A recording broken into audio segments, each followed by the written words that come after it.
and as an alternate. Technically, we have a quorum right now. Okay.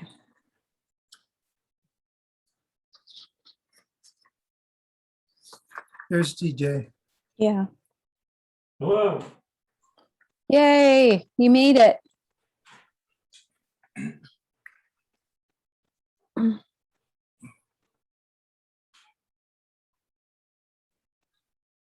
I would love to get started right away then. Okay.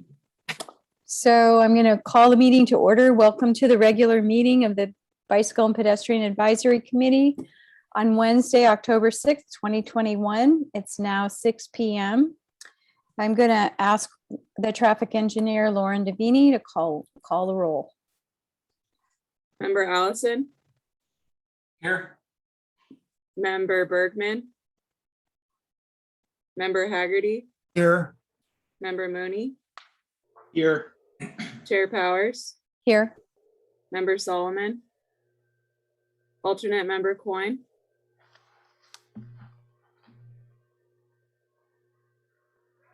you're on mute. Here, you're here.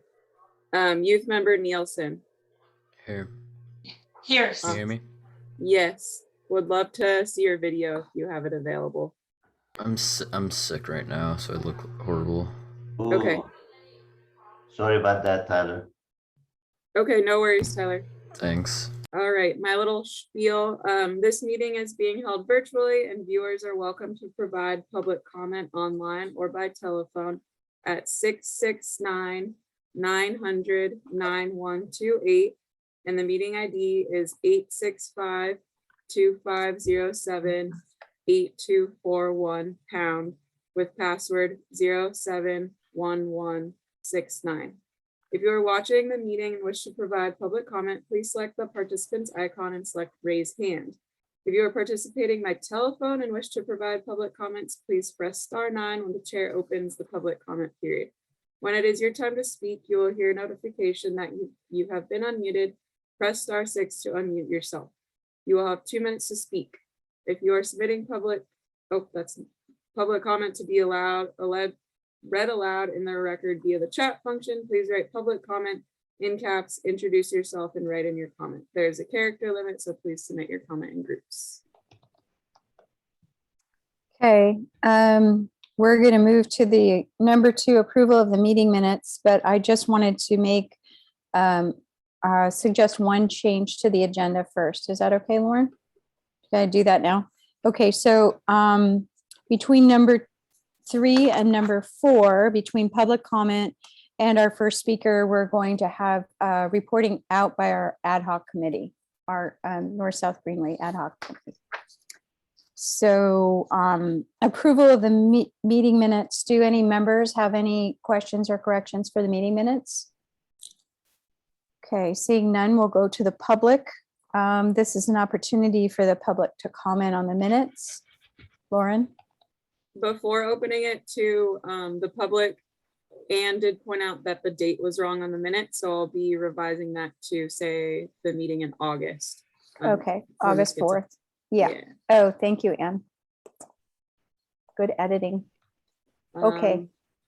Any other changes or revisions? I mean, changes or corrections? Okay, so we will now open it to the attendees. Does anyone have any questions or comments on the minutes from the August 4th meeting? Giving Lori? folks, there we go.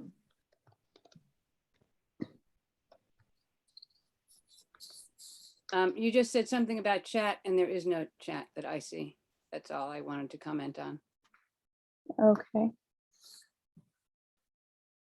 I don't know how to fix that right now, so we'll just take comments. You'll have to speak your comments, which is the way that City Council has moved to, so we will probably eliminate the written comments anyway.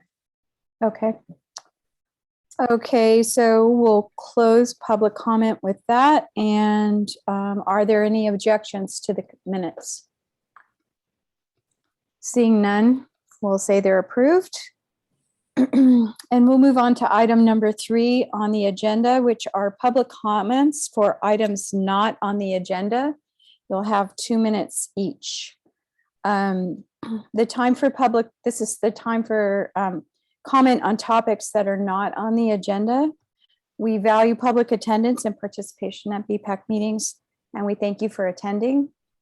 In accordance with the Brown Act, Bpac will not be able to discuss items that are not on the agenda, but the fact that you commented will be noted in the meeting minutes, and the meeting recordings are posted to the website under the Bpac committee. So you can see the full recording of your comments on those recordings.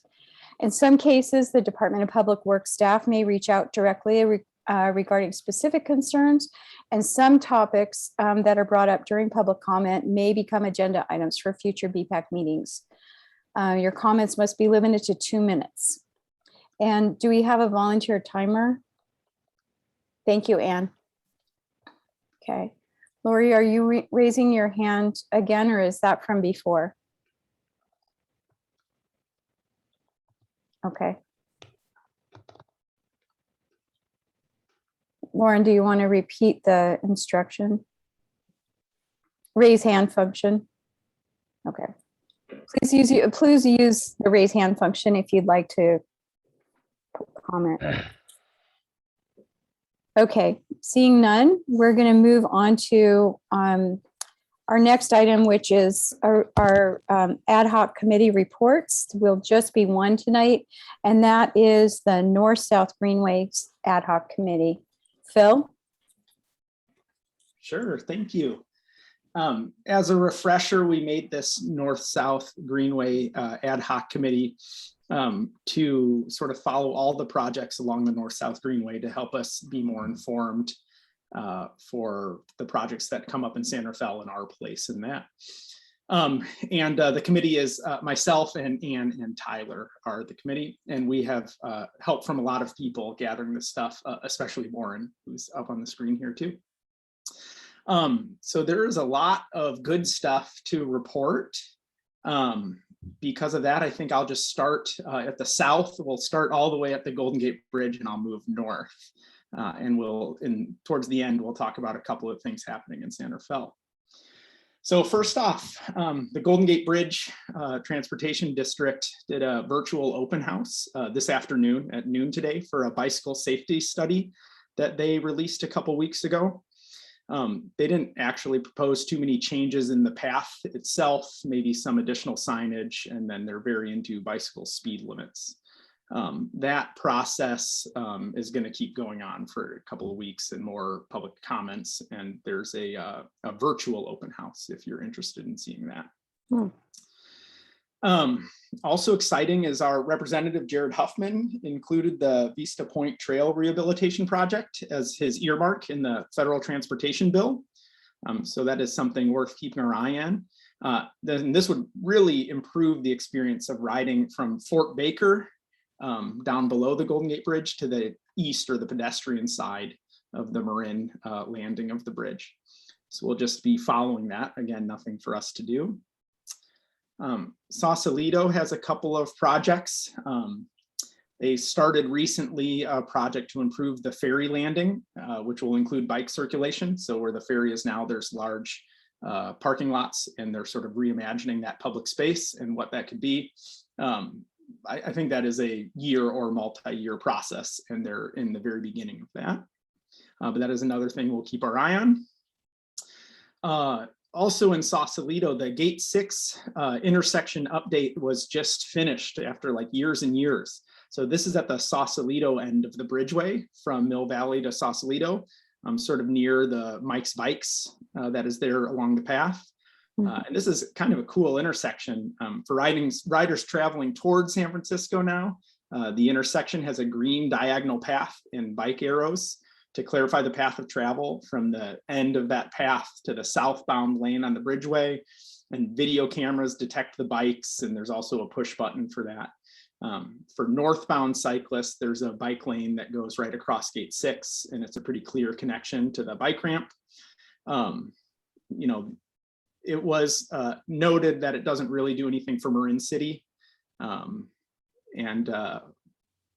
So it is not very easy to ride from Marin City anywhere else. So it did not do anything to affect that.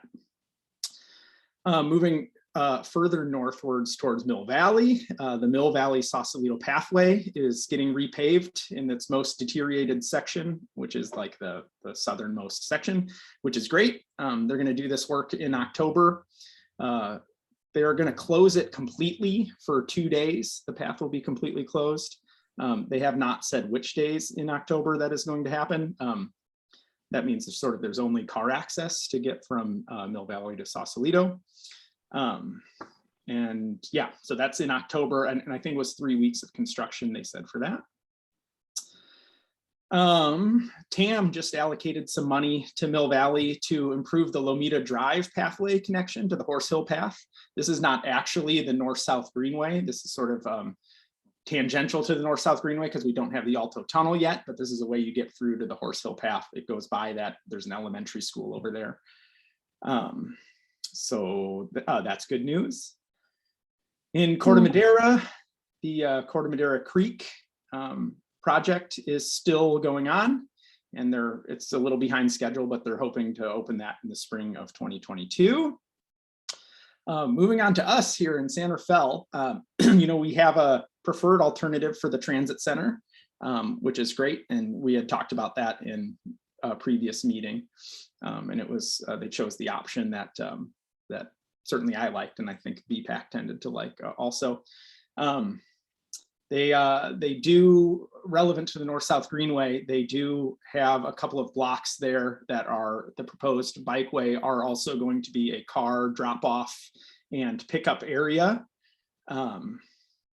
as you go towards the Lincoln Path there. The next thing, the San Rafael Connection, or Puerto Suelo Hill. I think we're stopping saying Puerto Suelo Hill. It's been fully rebranded to the San Rafael Connection. But that project is coming along. Patrick Seidler is going to present on that later today.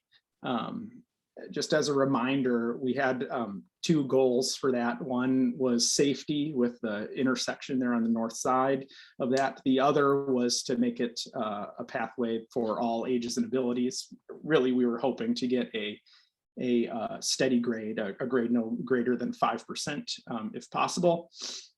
Patrick, I think, will show the 3 different alternatives, and we'll be able to look at the one that seems to solve those 2 things we were looking for. Again, the McGinnis to Smith Ranch Road SMART segment is funded and awaiting permitting from the Civic Center to McGinnis Park, that area over there. We don't have any updates on the timeline of that, but that was great news. We announced that at the last meeting too. And then there's a segment of pathway in Novato behind Costco that's held up by a lawsuit, but maybe it's going to continue. And so the sort of to be determined of when that is actually going to happen. And that is all my updates. As you can see, that's a lot of good updates and good gap closures and things to keep our eye on. So, yeah, that's great. That's great. Thank you, Phil. I'm first going to ask, do any of the Bpac members have any questions or comments for Phil? Okay. Warren, did you have a comment on Phil's report? Yeah, thanks, Phil. I just wanted to say we got Marin County Parks got in touch with us today about that pathway closure on the Mill Valley Sausalito pathway between Mike's Bikes and Almonte. And this is not their like set in stone date yet, but they're looking at the 18th and 19th as the closure date for the pathway. So don't write. We'll be putting out, MCBC will be putting out more info about that, but that's the days to avoid writing down there. Okay, October 18th and 19th. Okay, great. Okay, Rifat, did you have a comment? Yes, please, Madam Chair. For Phil, I just want to know a little bit more about the preferred alternative for the transit center and what does that mean, because the city is making official comments about the project after the city council on Monday night. And I'd like to get some clarity on that, please. Sure. Yeah, you know, I don't know if I'm answering this personally or on behalf of the Bpac, but maybe personally on the north side of the preferred transit center. So the bikes are coming from south to north, and there is a dedicated drop off and pickup area that you'll see on the north side, which is right in the area of the preferred bike route in our previous meetings. And when this came up, when we were discussing it, I think this was 2 meetings ago, we discussed this alternative, or maybe 3. A number of us had raised objections to the drop-off area, sort of the idea that doors are opening and closing right where we want the bikes to go through. You know, there is the other alternative if you go all the way. There's a bike path like along Heatherton. There's a bit of a bike path north of 4th Street along Heatherton. And for a variety of reasons, we did not feel like it was very safe to ride that section. Is that what you're hoping for? And I would like to get some clarity if it is a preference of the Bpac officially, or is that, I mean, I totally agree with your observations. I mean, nobody likes the Heatherton connection. And but I think anything relevant to the functionality of any of the alternatives, because this is an EIR, it's a draft EIR. This is our chance. You know, I mean, feel free to use the web to make your comments individually about certain things. It'll be addressed just as well as when the city, make the comment. So I think just voicing out your concerns here might not get to the draft EIR. That's, I just wanted to make that clear. So go ahead, Phil. Yeah, are you recommending do you have some advice in terms of an action plan that we could take? Is this a thing that we should potentially write a letter about as a committee like we've done in the past? I think individual comments will put the spotlight on the alternatives and the design, the specific design features of the alternatives, and it will be concreted in the record that there was an issue with that, and you can't just ignore it at any point. So I'm recommending that individuals make comments, look at the plans, and if anything does not sit well for bicycling, for bicyclists in general, I think you should comment on it. One of the things that I'll be making comments about the bicycle parking and the lack of the definitive number or operation of bicycle parking. Every transit center has to have a very strong bicycle parking component. Anyone who's riding an inexpensive bike is not just going to leave it unsecured or semi-secured with a lock on a track, so on a bike rack. So I think that the more we get feedback, or the Golden Gate district gets specific feedback about bicycling, the better. That's the point that I wanted to make. Rafat, I just wanted to remind you, I don't know, the Bpac wrote a letter on April 13th addressed to the city council on our priorities of safety and connectivity, which fall in line with our priorities in our bike ped master plan. And in that letter, we talk about a couple of things that might be worth the city's look at what we said in that. And if you'd like us to, we could also send that to the I think we could go ahead and send that to Golden Gate Transit as comment to them. I think they were copied on the letter, but I could check and make sure, see if they were or they were not. If I may, it needs to be specific as comments on the draft EIR.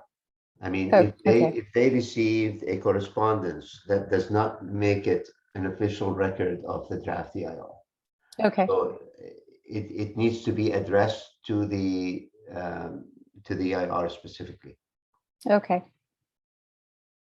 DJ, Hi, yeah, just a couple topics on that. So public comments to the EIR are accepted until October 12th for anybody that wants to submit them. The instructions for how you submit them are included in the notice of availability, which is the first part of the EIR. The city already has a drafted comment letter written on behalf of the city. It was attached to the city council packet from last night. So if you'd like to read the city's official comments that are going to be submitted to the draft EIR, those are open to the public, and you can get online and read them now. Just a couple comments on that. that was part of the staff report attached to the agenda? Yes. Okay, Yeah, so last night's action, I believe, was sort of the approval to submit that letter on behalf of the city to Golden Gate Transit as the city's public comment to the EIR. thank you. If I Any may, this memo is still in draft form and we have to finalize it in the next couple of days. Thanks, DJ, for mentioning the October 12th deadline. But I have it right in front of me right here. This is not sure. And I don't see any strong language about specific design of certain alternatives. It didn't go into that much detail, but I feel that the bicycle parking component has to be stated very clearly in order to make it to their radar screen. Okay, great. Any other BPAC member comments or questions? Okay, I'm going to move to the public. Are there any? I see one. Lauren, do you want to? Yeah, Jean Severinghouse. Yes, hi, everybody. Awesome report on the North-South Greenway. Thank you so much to the Bpac and the subcommittee for doing that. I made comments individually several times, and I definitely did on the EIR about the need for schools to have a protected way to get from the south side of 4th Street when they come out of the new Tamalpais and go north onto Mission on West Tamalpais. And the problem, it's really problematic having a drop off of cars there on north of 4th Street on West Tamalpais.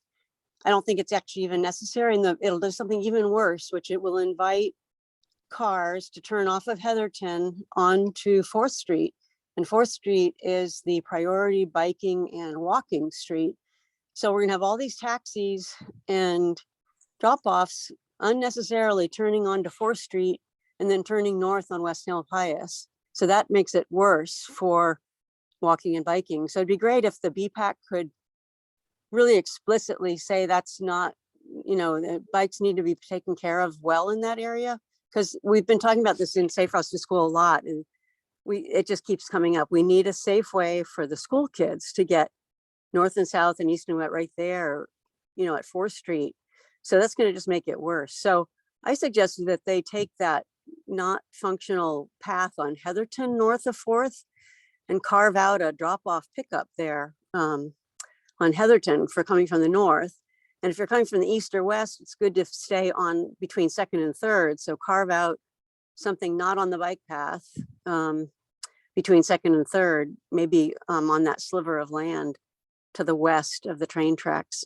So it'd be great if the committee of the Bpac before October 12th could really say something very clearly, explicitly about that. Thank you so much. Thank you, Jean. Any other questions or comments from the public? Okay. Because that wasn't a particular agendized item, I think Rafat was taking notes. And I think individual Bpac members could also add that, pile onto that, add their comments as well. Okay, let's move on to the next agenda item, which is agenda item on number 4, which is the Vision Zero presentation. Leah, if you are right there. And Lauren, do you want to introduce Leah? Yeah, Okay. thank you. So I'm just going to do a quick bio. Leah is the founder and director of the Vision Zero Network, bringing 2 decades of proven success championing movements to advance safe, healthy, and active transportation. She serves on the steering group of the National Road to Zero Coalition, as well as the advisory board of the Collaborative Sciences Center for Road Safety at the University of North Carolina. As a German Marshall Fund Fellow, Leah researched Vision Zero strategies in Sweden, Germany, and the Netherlands. Prior to that, Leah served as the executive director of the SF Bike Coalition, leading significant change on the streets and the policies of this leading Vision Zero city.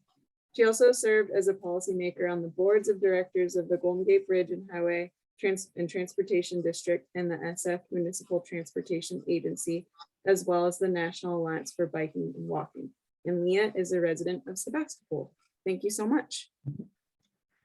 Thanks, Lauren. Hi, everybody. It was so funny when somebody reads a really formal bio like that. I'm like, I like to walk. I like to bike. I take buses. Sometimes I drive, and those should all be safe, comfortable choices. And that's another way to say it. But hey, thank you so much. I really appreciate Kate and Lauren reached out to ask if I would join you guys. And I guess there is interest in knowing more about Vision Zero.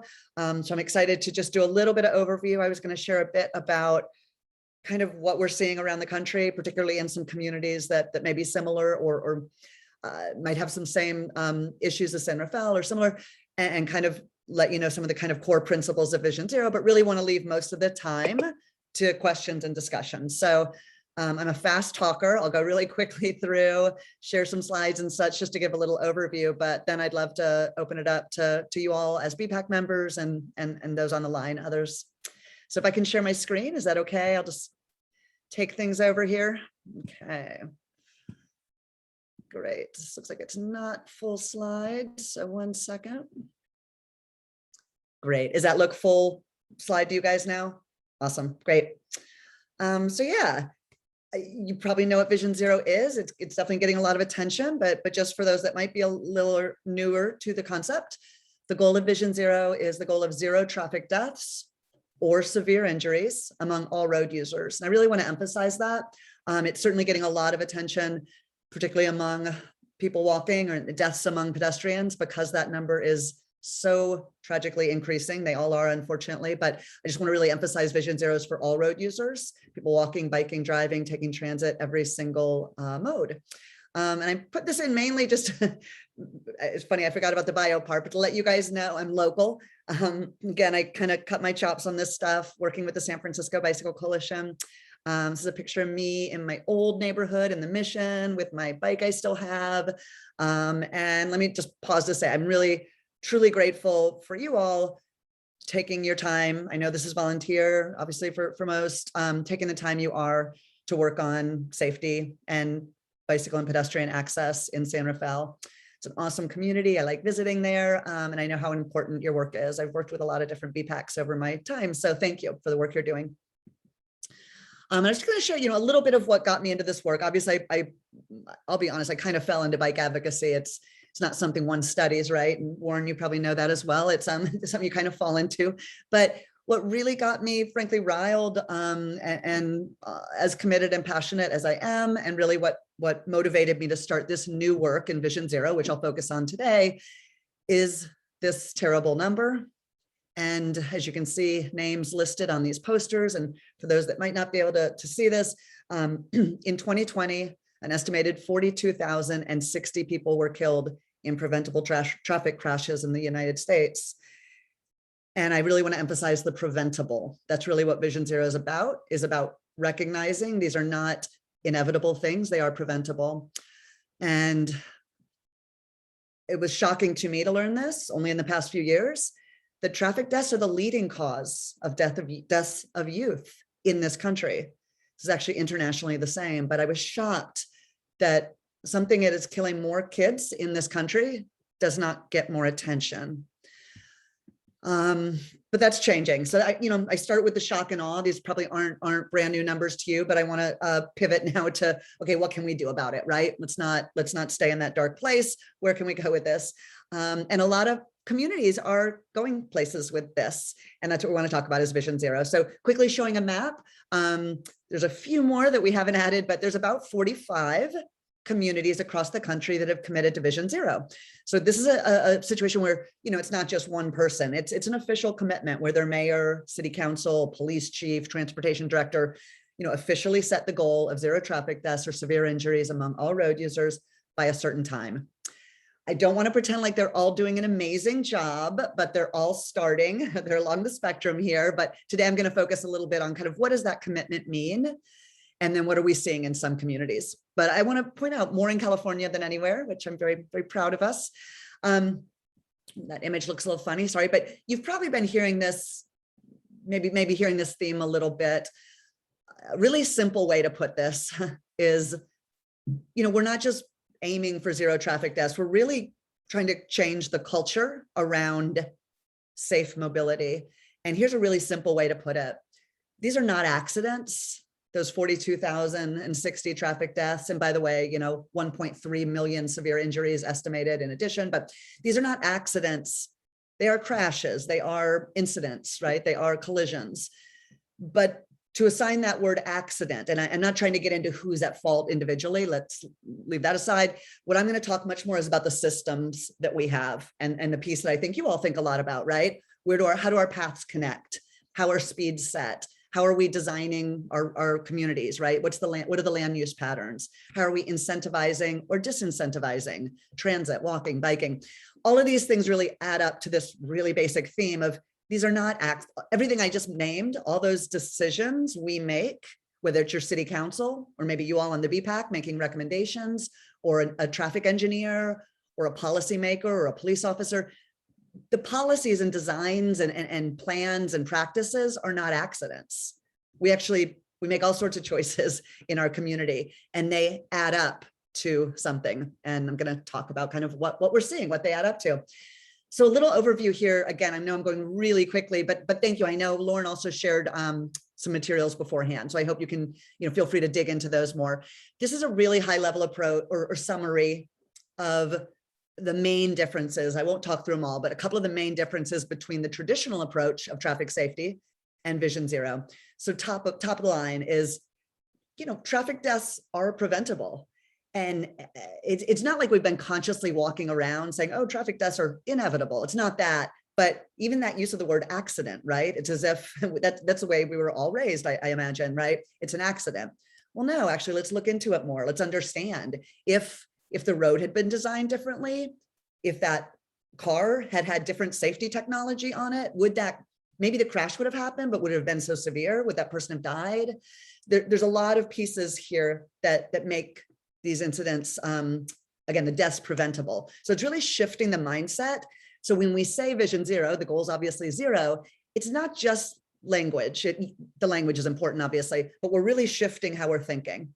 So the next tenet I'll highlight here is the traditional approach has tried to perfect human behavior. Again, that might not have been conscious, but we've got a lot of attention on educating and enforcement, and I'm going to talk about that. Really, what Vision Zero says is, look, people are fallible. People make mistakes. Let's do everything we can to educate them, right? Before a 16-year-old gets their driver's license, obviously, we need to educate them. A child learning to walk to school needs to learn the rules of the road, to cross the street, right? All these things, someone bicycling needs to learn the rules of the road. But in the end, people are fallible. They make mistakes. So we as system designers, and again, I'm back to the planners, the engineers, the policymakers, that's your city council members, your state legislators, everybody. We need to actually accept that people make mistakes and integrate sometimes human failing in the system. So I'll talk about that. So I'm going to jump ahead because I think these other ones are actually one more, that individual responsibility and systems approach, kind of similar to that last one. We've put a lot of focus on individuals doing the right thing. Again, trying to perfect their human behavior. Again, even if we didn't consciously say that, right? Oh, wow, this terrible incident happened. What did that person do wrong? Well, let's look at the systems underneath it also, because we do have control over that. So kind of reinforcing these ideas, and what you'll see here is similar. This is a great approach I've learned very recently. It's a public health approach. And I want to emphasize a lot of what I'm emphasizing here is trying to take more of a public health approach towards mobility. And why is that important? Partly because it is a health issue, right? If we're losing 42,000 people a year, it's the leading cause of death of children. And we also know the dangers and perceived dangers on our streets are keeping people from walking. They're keeping people from biking. So that's also a health issue, right? In terms of activity. So how do we take more of a public health issue to this, or approach to this issue? And this design or this approach, I guess it's called a spectrum of prevention. This is from the Prevention Institute. They're based in Oakland, and they're a health institute. So I want to emphasize this because I think this is something that you guys probably think a lot about, and this I think lays it out really well. At the top end you see, or the high end, you see things like policy, legislation, organizational practices. Well, how does that relate to transportation? Policies and legislation, that's things like, okay, how do we set speeds? Can we use automated speed enforcement cameras? Is jaywalking a crime or not? These are state level and other level policies and legislation, right? Organizational practices would be, how are we designing that road? Is there a sidewalk here? How long does this crosswalk, how long does the pedestrian have to cross on the crosswalk? These are all things that, these are not individual decisions. All those examples, they're not something I decide when I go out and walk or bike or drive, right? They're organizational and policy things. And then down at the bottom of the spectrum, you'll see community education, skills and knowledge individually. Those are still really important. I'm not trying to disregard them, but we've spent a lot of time societally down on those lower levels, again, trying to tell people, do the right thing, wear bright clothes. When in fact, what we need to do is invest more at the top level. So what does that look like? And let me be more specific, because I know I'm talking kind of broadly here right now. I'm going to name just a couple examples. We don't have time to get into all of them, but examples of this, what I call upstream approach. So looking at policies, organizational practices, design. Number one, I'm going to name two. Number one, managing speed for safety. Because if we pause and say, okay, let's try and teach everybody to be really good, but sometimes they're going to make mistakes. So crashes are going to happen, right? Even I'm not that optimistic. I'm pretty optimistic, but kind of a Pollyanna. But even I know crashes are still going to happen, even with the promise of AVs one day, right? Autonomous vehicles one day. Machines make mistakes. We will still have crashes. The biggest factor in the severity of a crash, well, the biggest factor of whether a crash happens at all, and then the biggest factor in the severity of a crash and the severity of potential injuries is speed. Speed, right? So if there was one image I could show, if you guys said, hey, you have 1 minute, it would be this graphic at the bottom to show you that someone walking, an average person, so I'm a pretty average build and health and blah, blah, blah. If I were walking and I'm hit by a vehicle, a car moving at 40 miles per hour, I've got a 10% chance of survival. If I'm hit by a car moving at 20 miles per hour, I've got a 90% chance of survival. These numbers are even more extreme for a child, for a frail senior, for certain people with disabilities, et cetera. So I just want to pause there and say, in downtown San Rafael or in areas, anywhere near busy transit or schools or places we know people are walking, do we want to have speed limits that are 40 miles per hour or even 35 miles per hour? I would question it, right? So speed matters. Again, I'm moving really quickly here. And then secondly, the big one, when again, thinking upstream, what are the design ideas? What are the organizational approaches? It's about the design of the streets. And you guys have already been talking about that, obviously, with things like the pathways, designing complete streets, which are slower streets, let's be honest. We kind of want to take the stigma away from slow, right? Everybody is like, oh, hurry up. Well, no, actually, if we want people to be safe, we're going to have to move a little slower, especially those in the big vehicles. So I'll just pick a little bit. Both these pictures are actually from my hometown of Jacksonville, Florida. It's a very, very sprawling, very suburban, very car-centered place.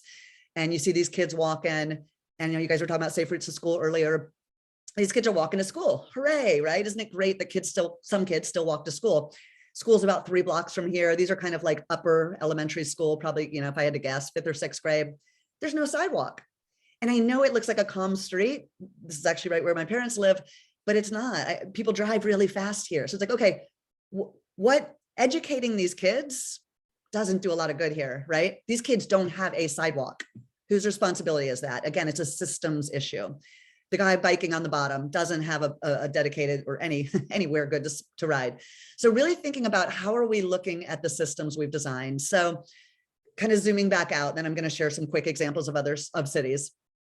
Part of what this is, and anyone who's an engineer and planner will know these things, but I'll emphasize, part of what we're pushing is evolving past our traditional approach where we have these very, in my opinion, siloed, important, but siloed approaches. We have engineers, we have educators, we have enforcers, right? We have the police, we have the ambulances, the emergency services. More recently, and I'm glad people are adding in more equity and engagement and evaluation. These are important too. So they've been called the E's. And I think there's a place for all these E's, but they're not all equal. And they're not, and they've been far too siloed. Like, oh, it's a police issue. Oh, it's an engineer issue. The truth is it's usually much more nuanced or melded than that. So really what we're aiming for is this image on the bottom. Hey, if our goal is safe travel for all, we need safe streets. That's the design. We need safe speeds. Lots of ways to do that. We need safe vehicles. It's not as much in our control, I'll be honest, but how do we have regulators that are actually helping vehicles be safe and not as dangerous as they are, and safe people. Of course, there's still a place for all of us to do the right thing. So it's kind of a different way to think of it and a way to move out of those silos.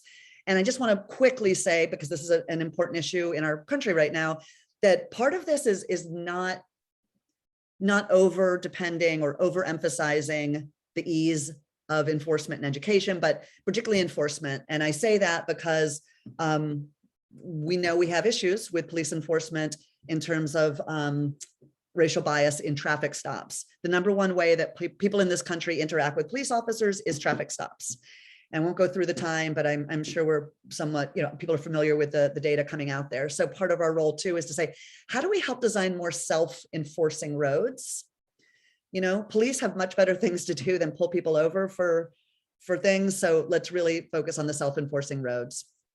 And to say, how do we do that? Gosh, it's a big city and where do you start? Just want to share some examples. Every single city we're working with has numbers like these. And I'll just start with San Francisco because it's closer to you guys, or I'll stay about 70, it's actually gone up to 72%. 72% of the injury crashes, injury crashes happen on 12% of the streets in San Francisco.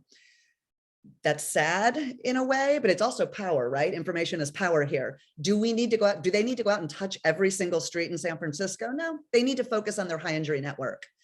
Denver needs to focus on the 50%. LA needs to focus on the 65%. So one really important thing here is how are we using data to focus on where the high injury network is, and then really bringing those strategies like speed management and redesigning there. Quickly, some examples. Let's start with Fremont, which is getting a lot of attention. Fremont is actually really across the nation getting a lot of attention. I think it's important. It's not your, giant city. It's not a super urban place, right? It's more, I'd say mid-size, more suburban-y in a way, but they've really, really committed to Vision Zero. Here's some numbers. So they started their Vision Zero program in 2015 and really had good success. So you see here reduction in fatalities and injuries, severe injuries, fatalities and severe injuries overall. They did go back up in 2019, unfortunately, but not to the point that they were pre-Vision Zero. I'll just pause and say the other city I want to mention that's had tremendous success, but it's so different. I usually don't mention it, but I think it's important for y'all. New York City, which has been leading in Vision Zero, they started now 6 years ago. In the first 4 years of their program of Vision Zero, they reduced traffic deaths in New York City, huge place, obviously, reduced traffic deaths by 30%, 30. Sadly, that the numbers have gone up again in this last year, but not as high as their pre-Vision Zero numbers. So just want to share that. But back to Fremont, how have they done that? Here's some of the ways. I'm not going to give everything here, but you'll see I kind of cut and pasted some of their priorities, and you can read a lot more on their website. They actually have a really good Vision Zero plan, but they really focused on safe speeds. They're looking ahead here around some state pieces that we won't get into right now unless people want to talk about them. But if if you look over at continuing their local actions, I think that's the place to really look. They were able to lower speeds in some places, even without state approval, but they basically went out and lowered some speed limits. They retimed lights. They redesigned streets to be slower, literally restriped, or I think actually, let me go back. This is a picture here. Yeah, so this picture shows, you can see it's one way and then a median and one way the other. This was a 2-lane street, 2 car lanes, and the parking was parallel. What they did here, what some of the things they did, they added a lot here, but they made this a 1-lane travel for cars, added the buffered bike lane, just paint buffers, but paint buffered bike lane, and then angled the parking. They also added bulb outs. The bulb outs weren't there. So people walking have a shorter distance to cross because of the bulb out. And obviously people driving have a safer place to ride. It'd be better if it were physically separated, of course, but safer. And you've got fewer, one fewer lane, but also a narrower lane. The travel lane, car lane they left is narrower. And what they saw, and this is an area with a lot of seniors, specifically a lot of senior citizens were being hit. What they saw is this narrower lane slows the drivers down. So there's all sorts of tools. What Vision Zero is saying isn't like a new thing in terms of the toolbox, but it's really, I think, about the political will and focus to do the things. Couple more specifically, you probably know San Francisco and San Jose, along with LA, have been leading the way on trying to get automated speed cameras, safety cameras. That's not passed yet at the state level, but another example that really is part of their Vision Zero program and a big change. I'm going to name a couple others just because I do want to show it's not just your big cities, Charlotte, North Carolina, I mean, big, but, places in the South and all across the country are lowering speed limits or adding more stop signs or adding more speed humps. Again, these aren't brand new ideas. We all know, factually or scientifically, right, or physically, you can imagine lower speeds are not as dangerous as high speeds. So what's really changed? I mean, not enough, a lot more needs to change, let me be honest, but with Vision Zero, I think there is this greater focus on safety over speed. And there's honestly greater attention and maybe accountability to our elected leaders to make sure that they are prioritizing safety, right? Because there's a lot of priorities, right? Is it moving traffic fast? Is it stopping congestion? Is it having ample parking? Is it safety for all the road users? Those don't all go together, as we know, right? You can't have them all. And I don't want to say I'm not against driving at all. For those driving, we want to make sure they can get where they need to go, but it needs to be safe for everyone. So it's really about kind of rethinking the priorities. Another example, Portland, Oregon's really leading the way in lowering speed limits on the vast amount of streets that aren't state owned. By the way, there are some state owned, but for the vast amount of streets, they're lowering to 20 miles per hour. Now that's not enough. They still need to do road design and other things, but it really sends the message that, hey, 20 is plenty in this case. I mentioned another one, Macon, Georgia, just because it's a very small community, but it was one of the first communities doing Vision Zero. It's slow. It's they're not having miraculous change yet, but what they are seeing is that there's more political attention from their mayor and their city council to traffic safety. Before, it just felt like kind of one-offs, things were happening around the city, and now they're really able to frame it as more of a system issue. They don't have a good bike network. Well, let's build one. They need to connect sidewalks. Let's do that. Let's slow car traffic down, right? So they're really seeing it as more of a systems level problem and not an individual problem alone. I'm going to stop there because that was a lot of information and I probably went longer, but I'd love to open it up to discussions, debate, pushback, ideas, and I'll stop sharing my screen. Thanks, Leah. I really appreciate your presentation. So what we're going to do, I'm going to just give the Bpac members first a chance to ask questions. Then we'll open it up for public comment, and then we'll come back and have an opportunity for each of the Bpac members to express their comments, just a brief discussion before we go on to our next agenda item. And we'll talk about next steps. Okay, so does anybody have any questions for Leah? Kevin. Thank you, Leah. I appreciate your time and your presentation. If San Rafael were to adopt the Vision Zero program or concept, what exactly would be involved? What would it be more than just setting policies for improving traffic and, for minimizing collisions and deaths, what kind of financial commitment would the city need to make? Great question. Thank you. Yeah, it is certainly many things. I'll start by saying, we really pushed and encouraged to say, hey, it's not just about, right, like you said, it's not just about the policy commitment. It's not just about the words or accepting, hey, this is our goal, right? We all have lots of goals. That I had a goal to go exercising today. I did not do it, right? And I mean, we all have goals. How do we actually turn them into action? So part of this is many pieces, but we say start with the data, do an analysis of your city. Where's your high injury network? And make that public. And maybe you guys already have. I'm actually not familiar if that's in your transportation plan. I know you guys have complete streets policies and ped and bike.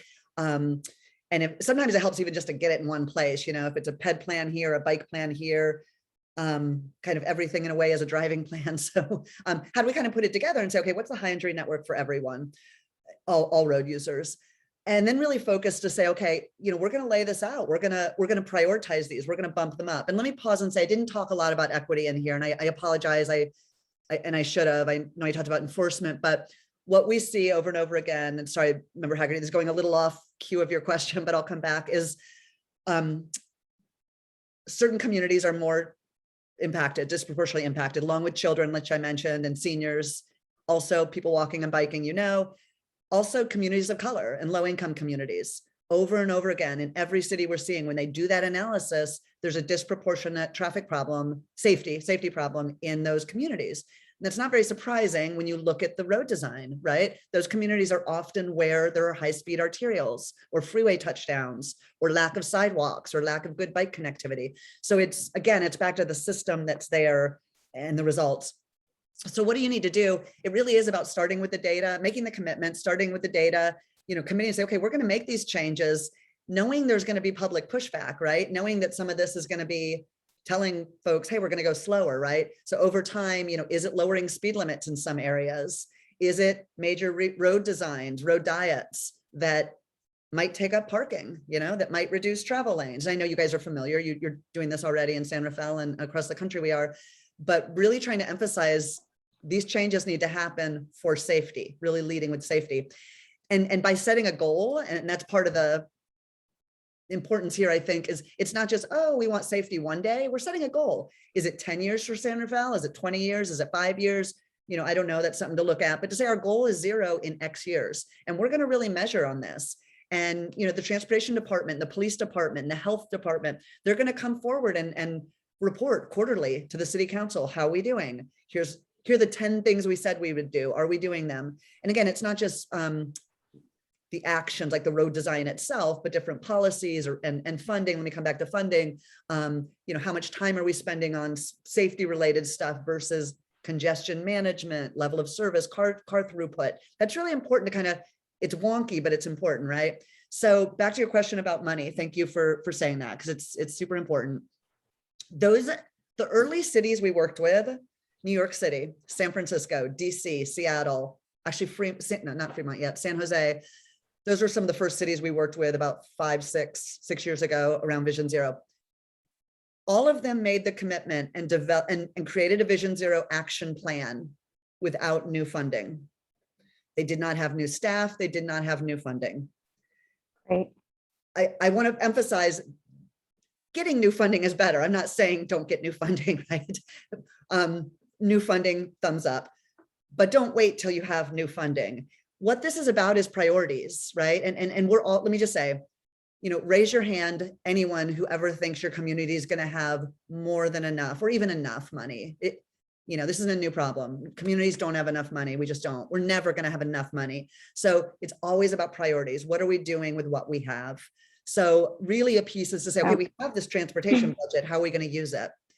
And I just want to mention real quick, this is important for y'all to know, Caltrans, the State Department of Transportation, is shifting to this safe systems approach very officially. And if you're interested, I can share some info with you and pass it on, Kate or Lauren. Mm-hmm. But at the state level, actually at the national level too, but more quickly at the state level, there's this recognition that we need to start doing safe systems. So they're starting to do grants for safe systems planning and Vision Zero planning. There's actually money in the federal transportation bill languishing in Congress right now, but that federal transportation bill has funding for Vision Zero planning and implementation. This is a long way of saying, I encourage you to look for money and get money, but you don't need to wait for money to start reordering priorities and focusing on some things more than we used to. It does mean change, and that's where the hard part's going to come, because So- some people are going to say, oh, what about this? What about that? Okay, I want to get to, I don't want to use up all the time on one question, so I'm going to move a little bit more quickly. Warren, did you have a question? Yeah, was the Bpac all done? Sorry. I don't Oh, want to jump in line. were there any other Bpac members that had any questions? You'll have time to comment at the end. Go ahead, Warren. Sorry, I wasn't trying to do your job, Chair. That's all right. Oh, sorry. Yeah, Leah, I just want to thank you so much for your presentation. Just two things that jumped out. You're talking about the disparate impact. I pulled, sort of on our most vulnerable members of our community. I pulled these data for San Rafael out of curiosity, and people over 65 make up, I think it's 17% of San Rafael's population. And in the last 10 years, they have been 58% of the people killed, the bicyclists and pedestrians, actually they're all pedestrians, killed in traffic. And so, I think there are a lot of really good things you point out, this idea of like narrowing traffic lanes. This is something that kind of is a hot button issue. We can't narrow traffic lanes narrower than 12 feet or 11 feet, but actually if we narrow them down 10 feet, as Fremont has, we see less speeding, shorter crossing distances, and then actually less constraints when trying to put in bicycle and pedestrian infrastructure. So thanks so much. DJ. Hi, yeah. On the topic of high injury networks or high death networks, I mean, we already have that documented in San Rafael. It's shown on a map in our bike plan. I think we have the data that shows where those issues are in our town. I guess I'm just curious about what kind of resources are available to help cities get programs like this in place from your organization or others. I mean, if a city is interested, is there a policy manual or a guidance manual that helps cities evaluate, how to do this? I guess I'm just kind of curious what kind of resources help cities evaluate and make a decision about whether or not to go this way.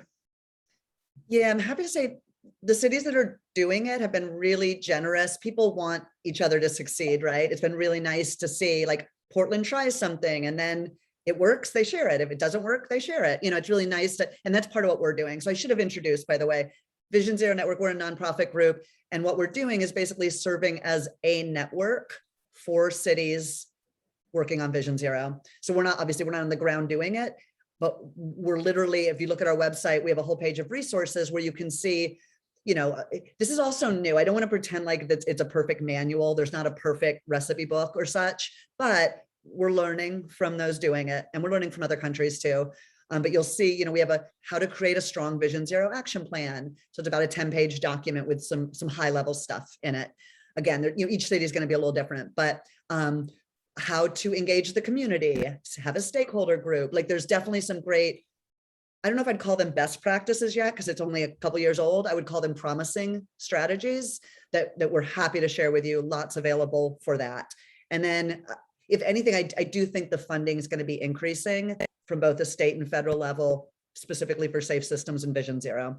Our biggest challenge, I'll be honest, is how to help people really make that real. And not just, hey, here's the name, we're using the name, and not I don't mean that in a negative way, but rather like, oh yeah, we're Vision Zero, check. The follow through and that the real paradigm shift, I would think, in the work needs to happen. That's the hard part. And that's honestly groups like yours and advocates need to stay on people about it. Thank you. Do any other Bpac members have questions at this time, or can I? All right, I am going to move to the participants. Wendy Callan, I think, has her hand up. Hi. Hi. Can you hear me? Yep. Hey, Leah. First Hi, of all, Wendy. hi, Leah. How are you doing? Great. Good to see you still doing great work. Yeah. I want to share some information and then make a request, and then I do have a question. I want to make sure that everyone knows that the county did a safe street study which is really a prelude to a Vision Zero. This was completed 2 years ago, and they were, part of the recommendation was to initiate a Vision Zero. And then the pandemic hit. And so that was, everything was put on hold, and plus the county lost a lot of staff people. But I think it's important to know that there's a report out there that really does detail where the hotspots are in every single city and has measured, you can get it on the county. And Lauren, do you have an access to that report? Yeah, I was just trying to link it, but we don't even have a chat function. I can send it out at the end of the meeting. Okay, great. So I think it's important for people to see that. The second thing is, for better or for worse, Safe Routes to School has been tasked with continuing the Street Smarts program, which is one of the siloed programs. It's an education program, but and up to now it has been just, signs and banners. We are hoping to have a community outreach and an engagement piece to that process. And I am looking for somebody from San Rafael to participate in developing the messaging and the community outreach plan. And so I don't know if anybody, it'd be nice if somebody from this group, I'm doing some outreach to various different agencies, but I'm looking for one person from San Rafael who has some understanding of traffic messaging and community outreach. So. Okay, that's 2 minutes. Does anybody on the beep, is anybody interested? I think Wendy, maybe what we could do is send an email out to the Bpac. If you want to put some particulars in an email and Lauren could forward it to all of us. That work? Okay. Any other, I don't see any other participants with raised hands. This is your opportunity to comment. Okay, I'm bringing it back to Bpac. So Kevin, we'll go around for comments. I just have another question.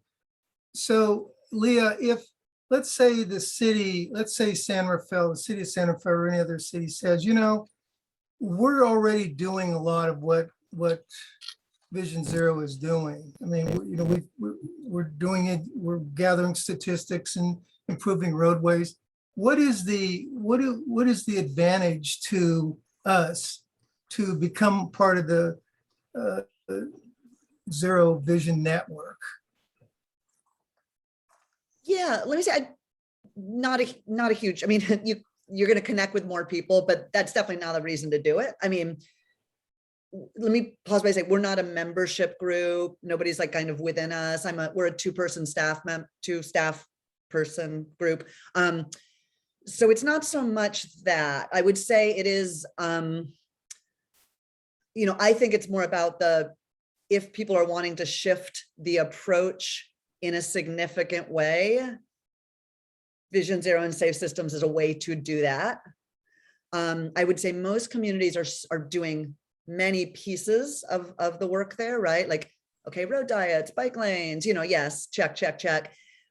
I think the difference with the Vision Zero approach is it's frankly a more doing it right. Let me say, doing it right is a more holistic commitment to that. Now, what it kind of does, I know I'm kind of talking inside outside here, but kind of more of an inside game, is it gives your elected leaders, frankly, more wherewithal to make the hard choices for safety. I mean, what do I find most effective? Again, like I was saying, it's not some new toolbox like, oh, Vision Zero, great. Let me give you this toolbox that's going to go fix all the streets. Not at all. It's the same toolbox. What's different about it, if done well, it's not just, again, not just taking the words on, but what's different about it, and this takes all kinds. It's not just like the elected leaders and agency people. It needs to be community members and advocates too, and getting media on board eventually. It's really this mind shift to say, you know what, our goal, we're going to do all the stuff we do, literally with the goal of zero traffic deaths. So I'm going to make a decision differently when it comes down to redesigning this road. And let's be honest, if there's a big fight about, oh, we gotta, taking parking out or removing a travel lane in order to improve safety, there's this frankly guiding or overarching commitment the city has made, saying we prioritize safety first. We all say that, let's be honest. Every plan ever made about traffic says we prioritize safety. But now if you then dig into it, and I've been part of them in the past too, but when you dig into it, the choices there aren't actually lining up with that. And that's kind of what we're doing here, is calling that. I'll be frank with you. Does it mean it always works and it's like overnight? Of course not. No, this really is culture change. And I just want to give it credit. Like, people like the US Secretary of Transportation, Pete Buttigieg, is out there saying publicly, traffic deaths are preventable. We should set the goal of 0, and we now need to change what we're doing. Now, does that mean everything changes overnight? Of course not.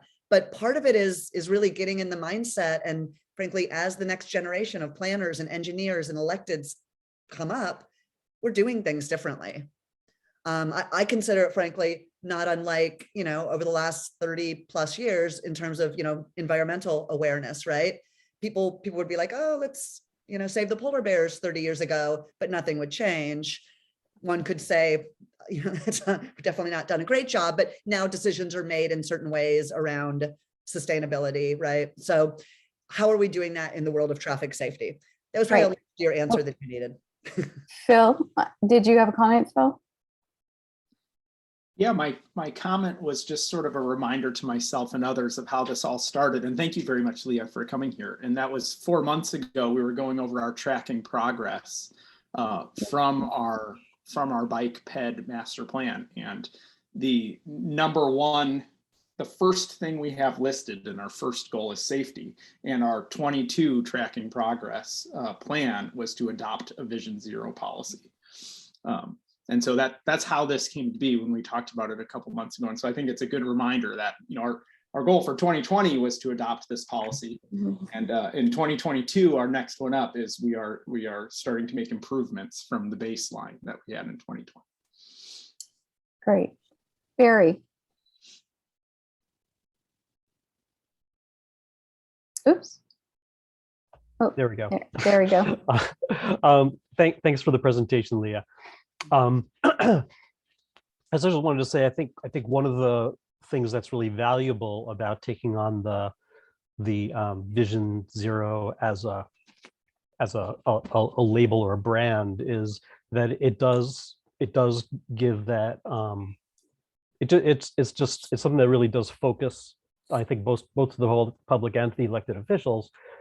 It's also something I think that really gives staff the opportunity to say, to kind of demonstrate what they've done, because there have been some really valuable projects that they've gotten grants for, that have been implemented on the 3rd Street corridor and the sidewalks along Francisco. And so I think as a way to send a message to the public, to the elected officials, and to allow people to take credit for what they've done. So I think it's really valuable. The other thing that occurs to me is that not that we would be headed in this direction, but ironically, the places where you might actually see zero are some of the most unsafe roads around, because people won't walk there. So I do feel like we need to kind of keep in mind the issue of exposure. It's like, if there's a lot of pedestrians, you're going to see some collisions. And so sometimes, and we do want to focus our resources there. We do want to prevent those injuries and those deaths. But just because the numbers go up, it could mean there's a lot more pedestrians on the street. It doesn't necessarily mean that something has changed for the worse. Who's next? Anybody else want to?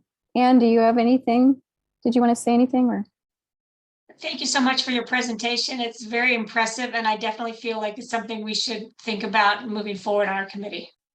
Great, thank you. Tyler, did you have anything you wanted to contribute or add? I know you're not feeling well. I don't think so. Okay. All right. Could I add something? Oh, go ahead. Sure. Okay. Well, I just wanted to thank Phil for reminding of why we're looking at this. And my perspective, having a policy reflects values. And then when you have, oops, I have terrible, can you guys hear me? I have a little bit of internet disconnection, but anyway, when you have underlying values for a policy, then all of the planning and project design flows from those values that underlie the policy. And I think that's important. We have the goal, our prioritized goal in our master plan, bike and ped master plan is safety. And so this all kind of flows from that. And I just wanted to say, Lee, I really appreciated your presentation also. And I really like the point of starting from data and reports and looking at areas that need improvement and prioritizing those. I do think that this is a really good time to be thinking about this with the relocation of the transit center. That area in downtown is the highest area of collisions, deaths, severe injuries. And so we really want safety, the values of people and safety for pedestrians and bicyclists and those that are getting to and from the the transit center to be prioritized. Is this not only the alternative is selected in terms of specific location, but also as the transit center itself is going through the design phase. So this is really important. And then I also like the idea of integrating design with enforcement, and then looking at sort of when you set targets of how we want to reduce our collisions, we want to then measure how our progress, and that's part of, something that we can report out on as a Bpac at the end of the year, and what our return on investment is, sort of, if we do have any kind of funding going to this. And then just a reminder to this group that we will eventually be updating our bicycle pedestrian master plan. And as this is one of our goals, we could possibly fold that, look at how we could fold that, this is a priority strategy, into the next update of the master plan. Kevin? Okay, I'd like to suggest, we have an existing ad hoc committee on Vision Zero, and I'd like to suggest that committee go back, look at this matter in a little more detail, and maybe come back at our next meeting with some insights or possible recommendations that the Bpac could look at. That sounds great. Anybody else? Leah, did you want to send us off with? I want to say thank you all very much for those comments. Thanks for the good discussion. I want to come back. Member Berkman, you very correctly pointed out it's not all about the data. And I apologize because there's that focus of the data is really important, and data never tells a whole story, right?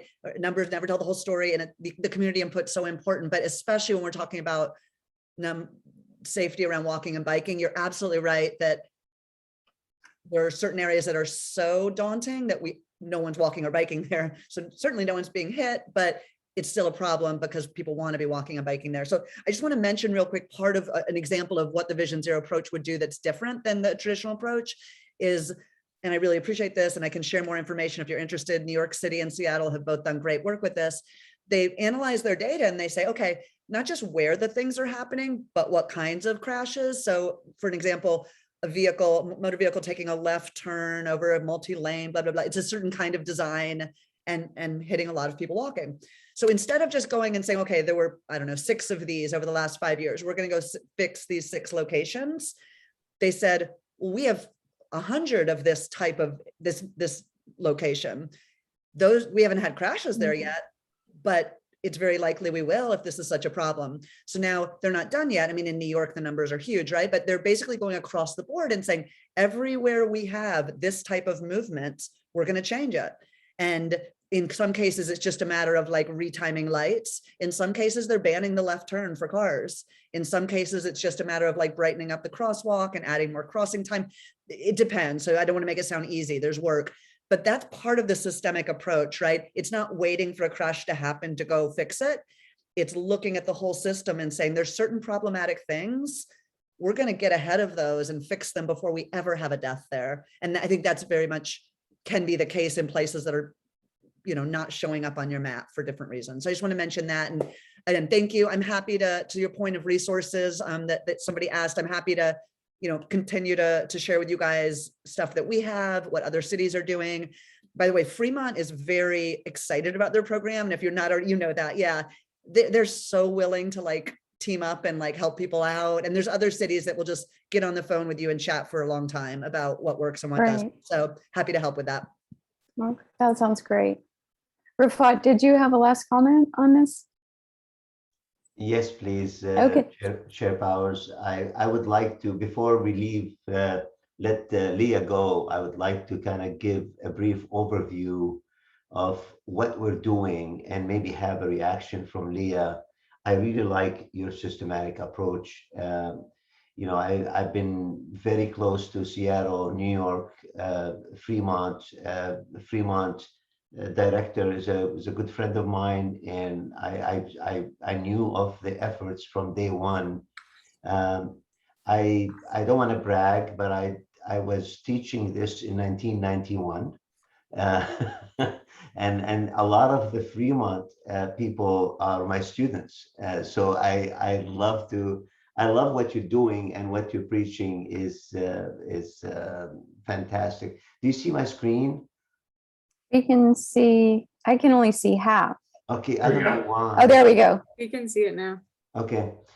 You know, I want to remind the committee and have a reaction from Leah about the effort in the last couple of years in San Rafael.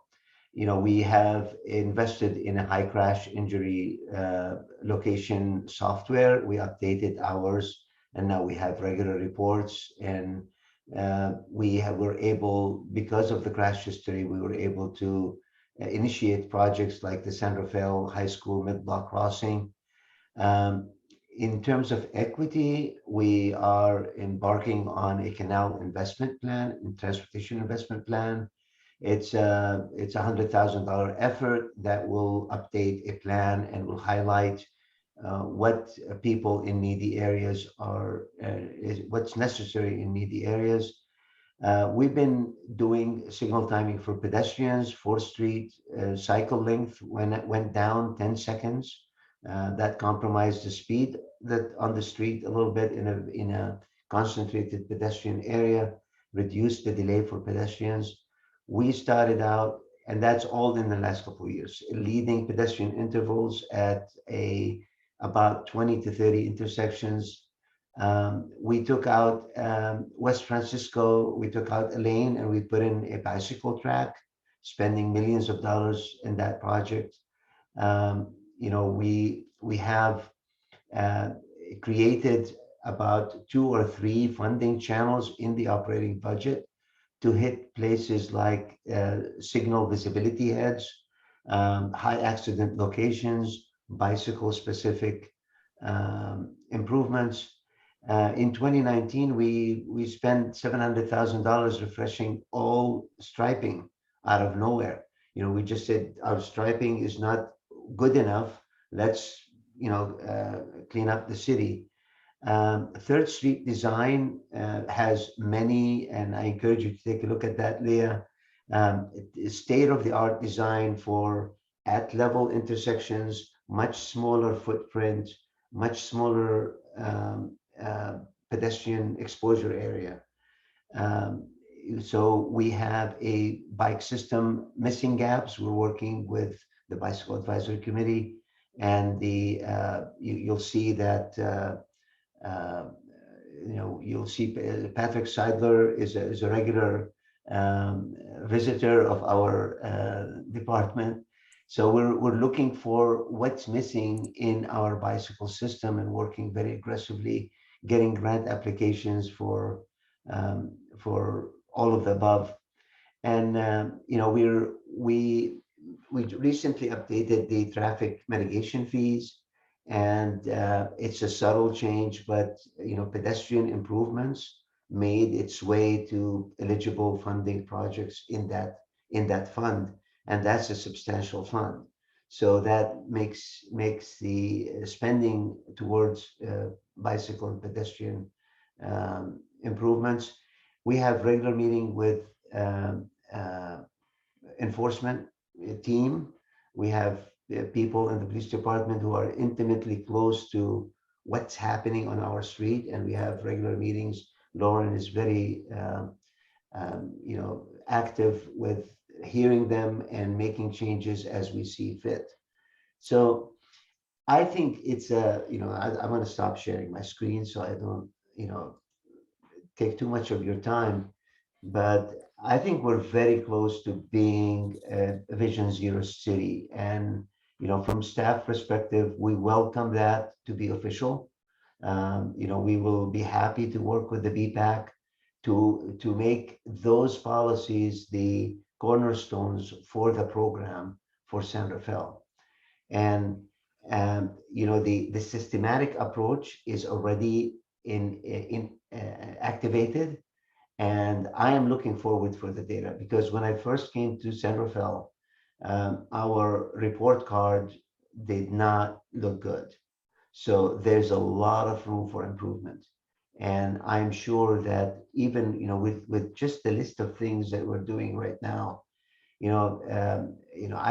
I teach and I go around and talk to a lot of people and professionals across the state through Institute of Transportation Studies with Berkeley. And I asked the question, do you have a priority system for pedestrian investment? And I tell you, you showed the statistic, 1 out of 9, 1 out of 10. It's not even a quarter out of 10 have that. So I feel that we are in good shape, and we're ready to take on that Vision Zero approach and instill a lot of the things that we're already doing. So thank you, Chair Power, for that. Sure. Leah, did you have any response? Quick response. We're running into our next agenda, but that's great to hear. I mean, so often, to have that obviously base layer, you guys are already doing so much of this, and to see the value in really, committing and know it can help step up. I think part of this is also helping, frankly, when new leadership comes in, how do you already have a base? How do you institutionalize the commitment to safety? That is, I think that's a goal too, right? To make sure that others are continuing what you're doing. So I'll stop there. Thanks. Yeah. Great. Thanks so much. Really, really appreciate you making your presentation and coming to our meeting. You too. I can't wait to hear what's next. Please keep me in the loop. Take Okay. care. Thank you for your work. Thank you. Bye. Thanks, Leah. Okay. So to be clear, our to-do items are the ad hoc committee on Vision Zero, which is Barry and whoever else. They're going to work along with the city on next steps and present our potential next steps of the next meeting. Is that correct? Kevin, what I understand is that there is the ad hoc, which is Barry, Kevin, and myself. And what we will do is take the information that we gathered today from the discussion and from Leah's presentation, and then come back with some recommendations for next steps. And we'll report out in December, and we will, work with the city on what do you think about this? Is that okay? Great. Yeah. That And sound is good? that like in the form of a potential letter for us to look at again for city council? Is that how this is presented? I think we don't know what it looks like yet. And I think in order to really make a commitment, we have to have a broad base of support. So we're going to be building that and looking at what we need to do to support all aspects of this moving forward, whether it's gathering data, whether it's, public involvement, but I think in order to get public support for something like this, we want to have information first, and a really clear-eyed view of what we're asking the city to commit to. So, thank you. Okay, so I'm going to move us forward onto agenda item number 5, which is bicycle wayfinding. And Warren, are you ready to present? Yeah, thanks, Kate. Let me do a little bio. I'm sorry. Okay. Warren Wells is the Policy and Planning Director for the Marin County Bike Coalition, an organization advocating for a Marin where people of all ages and abilities ride bikes everywhere and every day, and where bicycling is a normal part of life and the first choice for transportation. At MCBC, he is responsible for improving Marin's on-street bikeways and multi-use trails, such as the Smart Pathway and the Mill Valley Sausalito Pathway. Before coming to MCBC, he worked as a transportation planner in the Bay Area for several years. Originally from the East Coast, he has lived in California for 5 years, car-free the whole time. Thanks, Wow. Warren. Thanks, Lauren. Appreciate the invitation, and thanks, Chair Powers. So I know we're a little behind, so I'll try to keep this a little on the shorter side. So I'm going to share my screen and just let me know if everyone can see that now. Good, great. Okay, so this presentation is just something that has come up for me just in my role at MCBC. You know, we hear a lot from people. People are always emailing me. That's a lot of my job is just responding to folks. And something that's come up a lot has been people having a hard time getting to and from the Richmond San Rafael Bridge multi-use path, both in Marin, but also folks coming into Marin from the East Bay. So I took it upon myself to kind of put my planning hat back on and think about a little about how we can improve the wayfinding. Wayfinding is a term for, you know, kind of signs and guidance for people traveling between different parts of San Rafael and the Richmond San Rafael Bridge. So that's the basic of this presentation. Okay, so high level overview. The Richmond San Rafael Bridge was the pathway that opened on the pathway opened on the bridge in November of 2019. It's open 24 hours. It's currently part of a 4-year pilot program to use that. It was the third lane of the westbound deck. So far, about 163,000 people have biked over it, and another maybe 25,000 people have walked over it. Incidentally, it's how I get to Marin since I live in the East Bay. So there are some, you know, the connections to the bridge, the infrastructural connections. Some of them opened up pretty soon after the bridge path opened, and there's still more to come. We still have a ways to go, especially with the connections to the bridge on going to Larkspur, but really happy with some of the work that San Rafael has done on that. So, you know, we have some of this infrastructure, but you know, it's not always clear how to get where we're going. So the existing conditions, you know, there is some signage out there today, but it's not entirely intuitive. You know, so this sign, this is at the top of at the top of the hill with the 580 flyover and Sir Francis Drake looking ahead and Anderson to the right. You know, this tells us the street names, but not really the destination. So if you are trying to get to downtown or the ferry, you might not know where to be heading. You know, so there also is some signage from the county. The county has their official bike route network, but they're not always consistent, and in some cases kind of odd. Like this one tells me to go right toward the transit center, but then left to downtown, which, I mean, I think I'm not sure if that's the best guidance. So in addition to that, you know, there are some issues that I've discovered, maybe with Google Maps and where it's leading people. Like if you're just trying to route, so if you're routing from the landing of the Bay Bridge to the transit center, this is the route it tells you to take, which it actually didn't used to tell.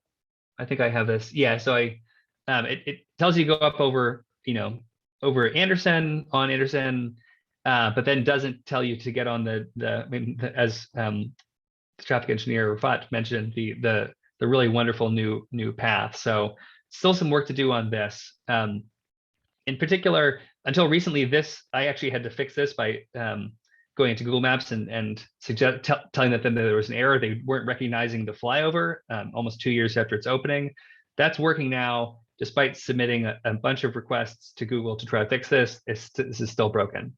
So we don't work for Google. We can't fix that. What can we do on our end to try to lead people the right way? And you can still see this is what it used to say before until a couple months ago when I fixed it. So it didn't know about the flyover here and was telling people to go all sorts of crazy ways to get to Larkspur.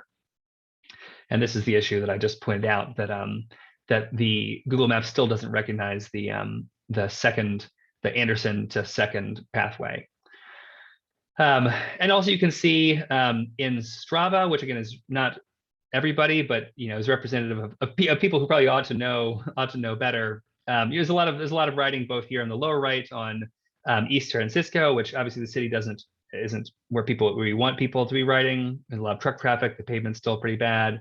And they're on, can you remember the street between Anderson and the, I forgot the street between Anderson and the new pathway. So people are kind of missing the pathway.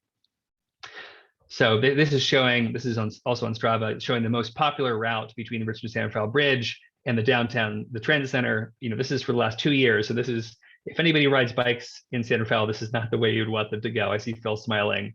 This has you on Francisco Boulevard East the whole time, and then has you missing. It's showing that most people, the most popular route is people missing all the really great bike infrastructure that we've been building. So just trying to show that there's a need for this. So here's what I've recommended, and what I'm doing here in this presentation is just, I've kind of sketched up the basics of it. I'm just here asking for feedback. Everyone here who lives in San Rafael might have some ideas about this, and we can kind of take back and adjust. And Lauren has offered her intern to help me with a little bit of this work. So really appreciate that.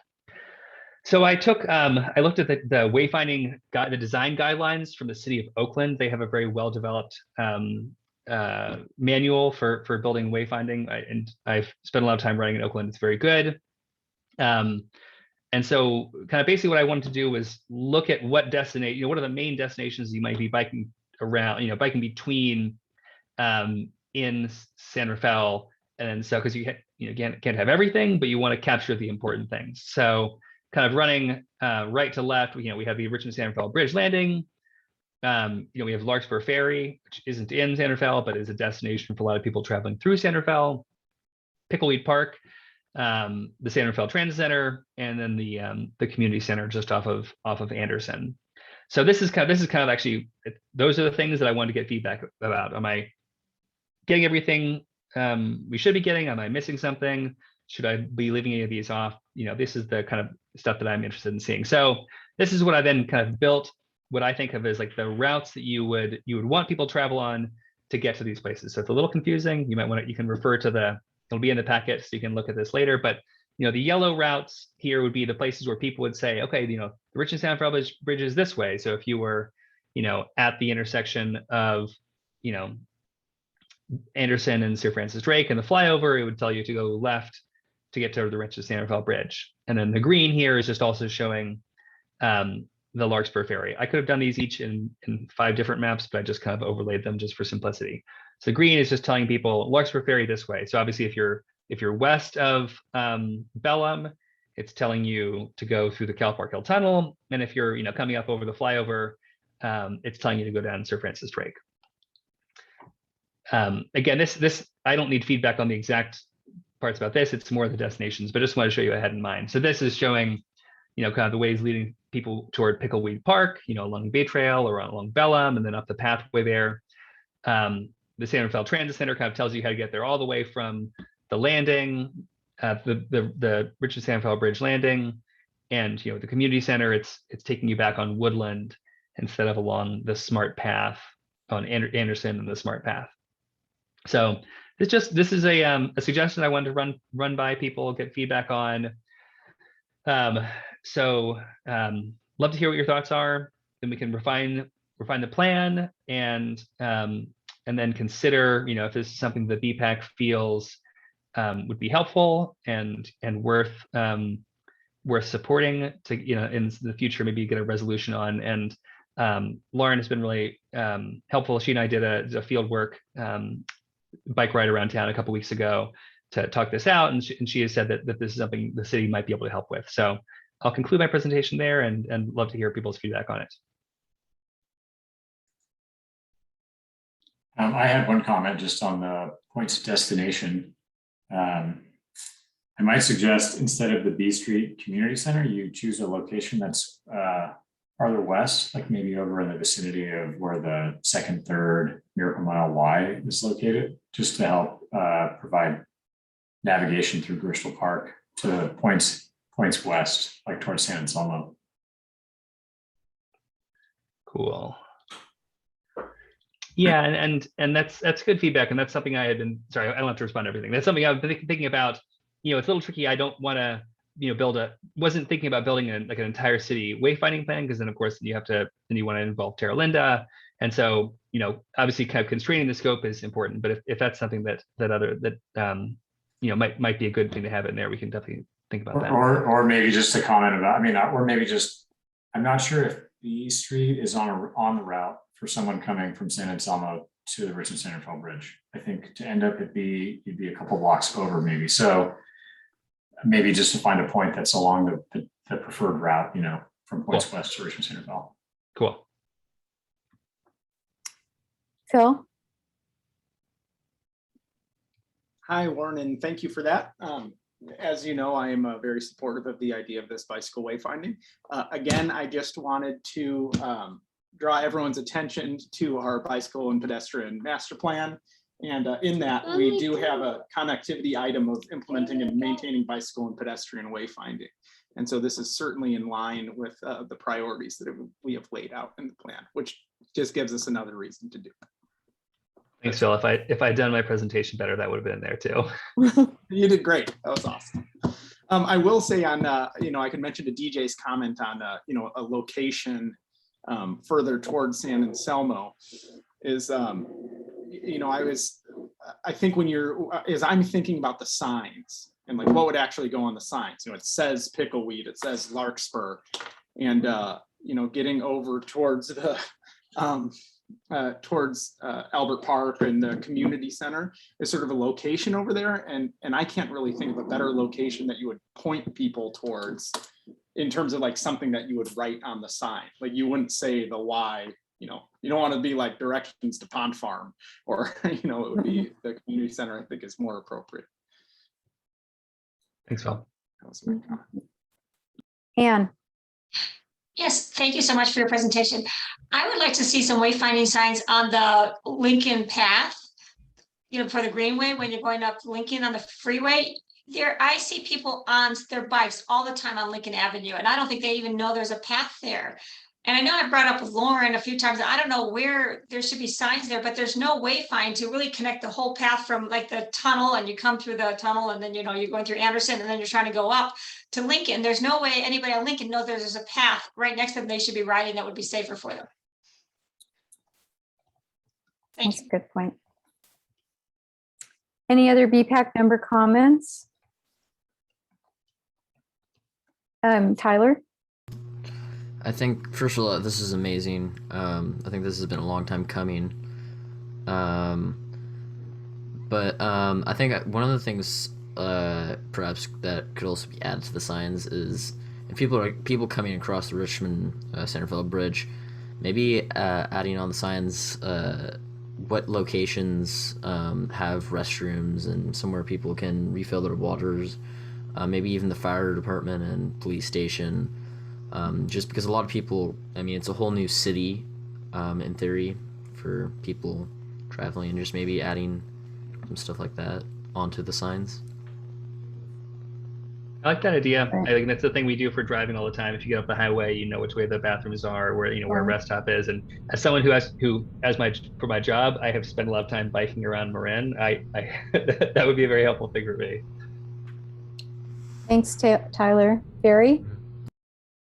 I'm just sort of thinking one step ahead. When the cycle track comes in on 2nd Street, I think so getting people there or directing them towards San Anselmo via that route can be something to keep in mind.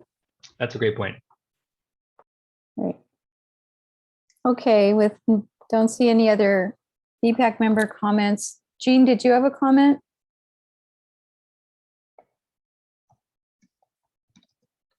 Yes, thank you. I just would really echo having a route going to San Anselmo and Fairfax, a sign down 1st Street and to the new 2nd Street facilities, because people don't know about it. And there's a lot of people that I talk to coming over the bridge, for example, and who want to go to San Anselmo and Fairfax, and they just kind of like go wherever. So I think, you know, get to Albert Park on Anderson, and then you can have a sign to get to San Anselmo and Fairfax down 1st Street. That'd be great. Thanks. Great. Thanks, Jean. Great idea. Okay, well, thank you, Warren, for your presentation. Really appreciate it. Really appreciate your work on it. And I think we're going to move on to the next agenda item. Thanks, everybody. So our next agenda item is the San Rafael Connection. And Patrick Seidler is going to be our presenter, Lauren. Yep, let me read his bio. We had to shrink it, but president of WTB TAM, and he's worked on sustainable mobility at WTB TAM for 29 years. Patrick, I'll let you take it away. You're on mute.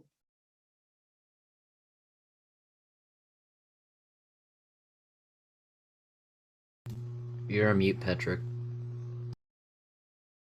And then there's the mute part. Thank you very much, Lauren, for that introduction. And so do I share my screen now? Is that what I do, Lauren? All right. And how come my screen's, oh, here it is. Okay, great. All right.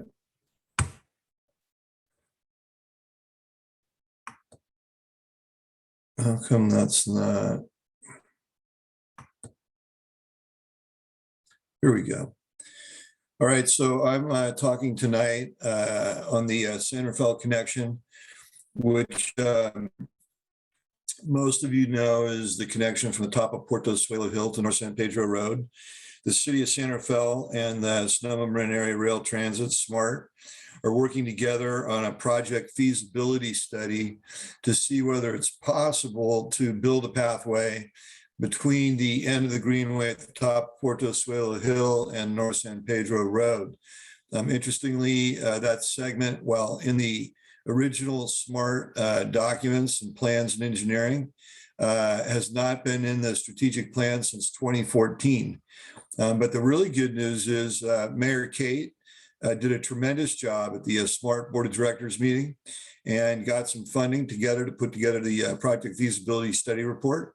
And I'm here tonight to give you an update as to what's going on out in the field. The thing I'd like to do is show you one of my favorite drawings. And so if you kind of see it there, what that is, it shows you that in 2003, this is the long-term right-of-way alignment for the pathway. And if you look at the picture on the bottom, you'll see that North San Pedro Road is right there. And sure enough, the pathway comes up over the top of Puerto Suelo Hill and then goes down into what I call the railroad ravine. And so starting then, I got to tell you, because I looked at it even more, I looked at the 1994 North-South Bikeway Report study, and which was adopted by the county. And that also has the pathway going down the railroad ravine. And in addition, the 2011 San Rafael Pedestrian Master Bike Plan also has the bike path, the Greenway segment going down the railroad right of way. And I believe the plan previous to that had it in it as well.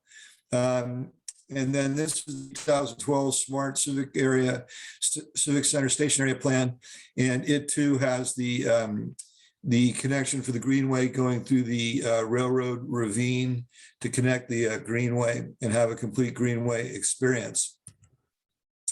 This is what's going on now out in the field.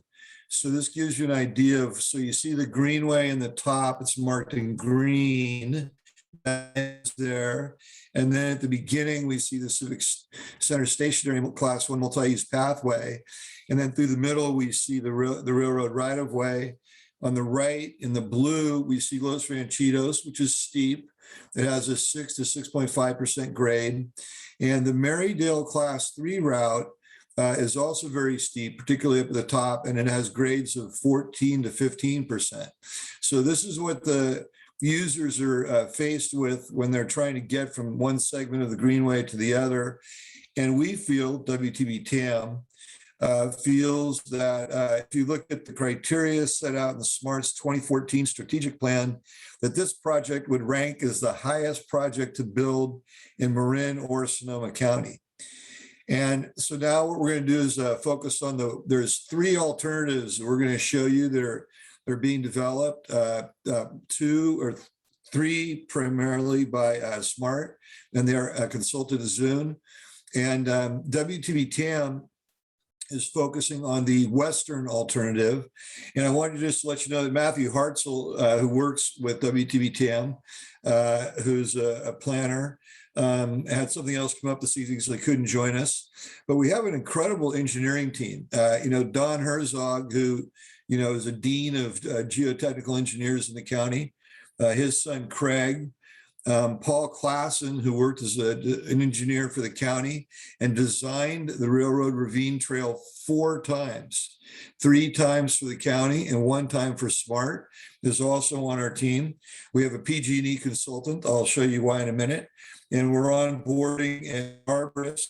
And we've been working closely with Warren and the MCBC for their excellent help. And as well as, Warren also went to the graduate school at UCLA and planning, and is quite a planner himself. And so we've divided the project up into 2 segments, detail 1, detail 2. The proposed pathway is 10 feet wide with 2-foot wide shoulders on either end. So it's 14 feet wide, which we consider to be almost minimum for a pathway. And then as more people start to use it, you need wider pathways. In our analysis, we're going to start with beginning on the left hand near North San Pedro Road. And so you can see the alignment of the pathway between Pilgrim Way, which is a private area, and between the railroad. You can see there's plenty of space. Pathway is actually very level. It goes on very level. And then it gets up and it climbs up the mountain here. And for those of us who've been out in the field and taking a look at this, I got to tell you that the engineers have really done their work. And wait till you see this and get out in the field again. Before I walked you guys all down the steep section of the pathway, but you can see that there's 5 switchbacks now. And some of these pictures will really show you the beauty of it. And I kind of like to call it like the Frank Lloyd Wright of pathways, because it follows the contours of the mountain. And I also want you guys to visualize the very top of that hill up there. There's a possibility that the city of San Rafael and we, the community, could have a park up there. There's some tree cover. There's a great place for people to get a rest after they've ridden up the hill, and some people to hang out for a little bit before they ride down. But a place where we could actually bring some more greenway into our community. This shows you the alignment is all in public property. The top of the hill is Caltrans. That SMART right-of-way is down below. It's extremely wide in this section. And so none of it goes on to private right-of-ways. And this one here shows some of the constraints of the project. And so we'll be learning a little bit more about this as we go on, but there is a PG&E gas line that runs through the area, and you can see where that is relative to the railroad right-of-way. The pathway crosses it in a couple of places, or at least where we think the pathway is. It also goes underneath a group of apartment buildings up there. You can see the railroad right-of-way, and then those other areas are landslide areas. And so those are things that the geotechnical engineers have found and have some solutions on how to deal with. So some real opportunities to identify those early in the process. Now, this is what I consider to be, like I said, like the Frank Lloyd Wright moment, but really the genius of this design, which I'm not going to take credit for whatsoever. But, Don Herzog, Craig Herzog, Matthew Hartzell, Paul Klassen have really done a wonderful job. And there's a couple times they got stumped. But if you look at that, the path elevations in green and the natural elevations in black, and take a look at that, they're almost the same in each area. 170, 170, 160, 150, 130, 120, 110, 100, 90. I mean, it's just, I got to tell you, it's just a really shrewd job of designing and using the lay of the land, so to speak.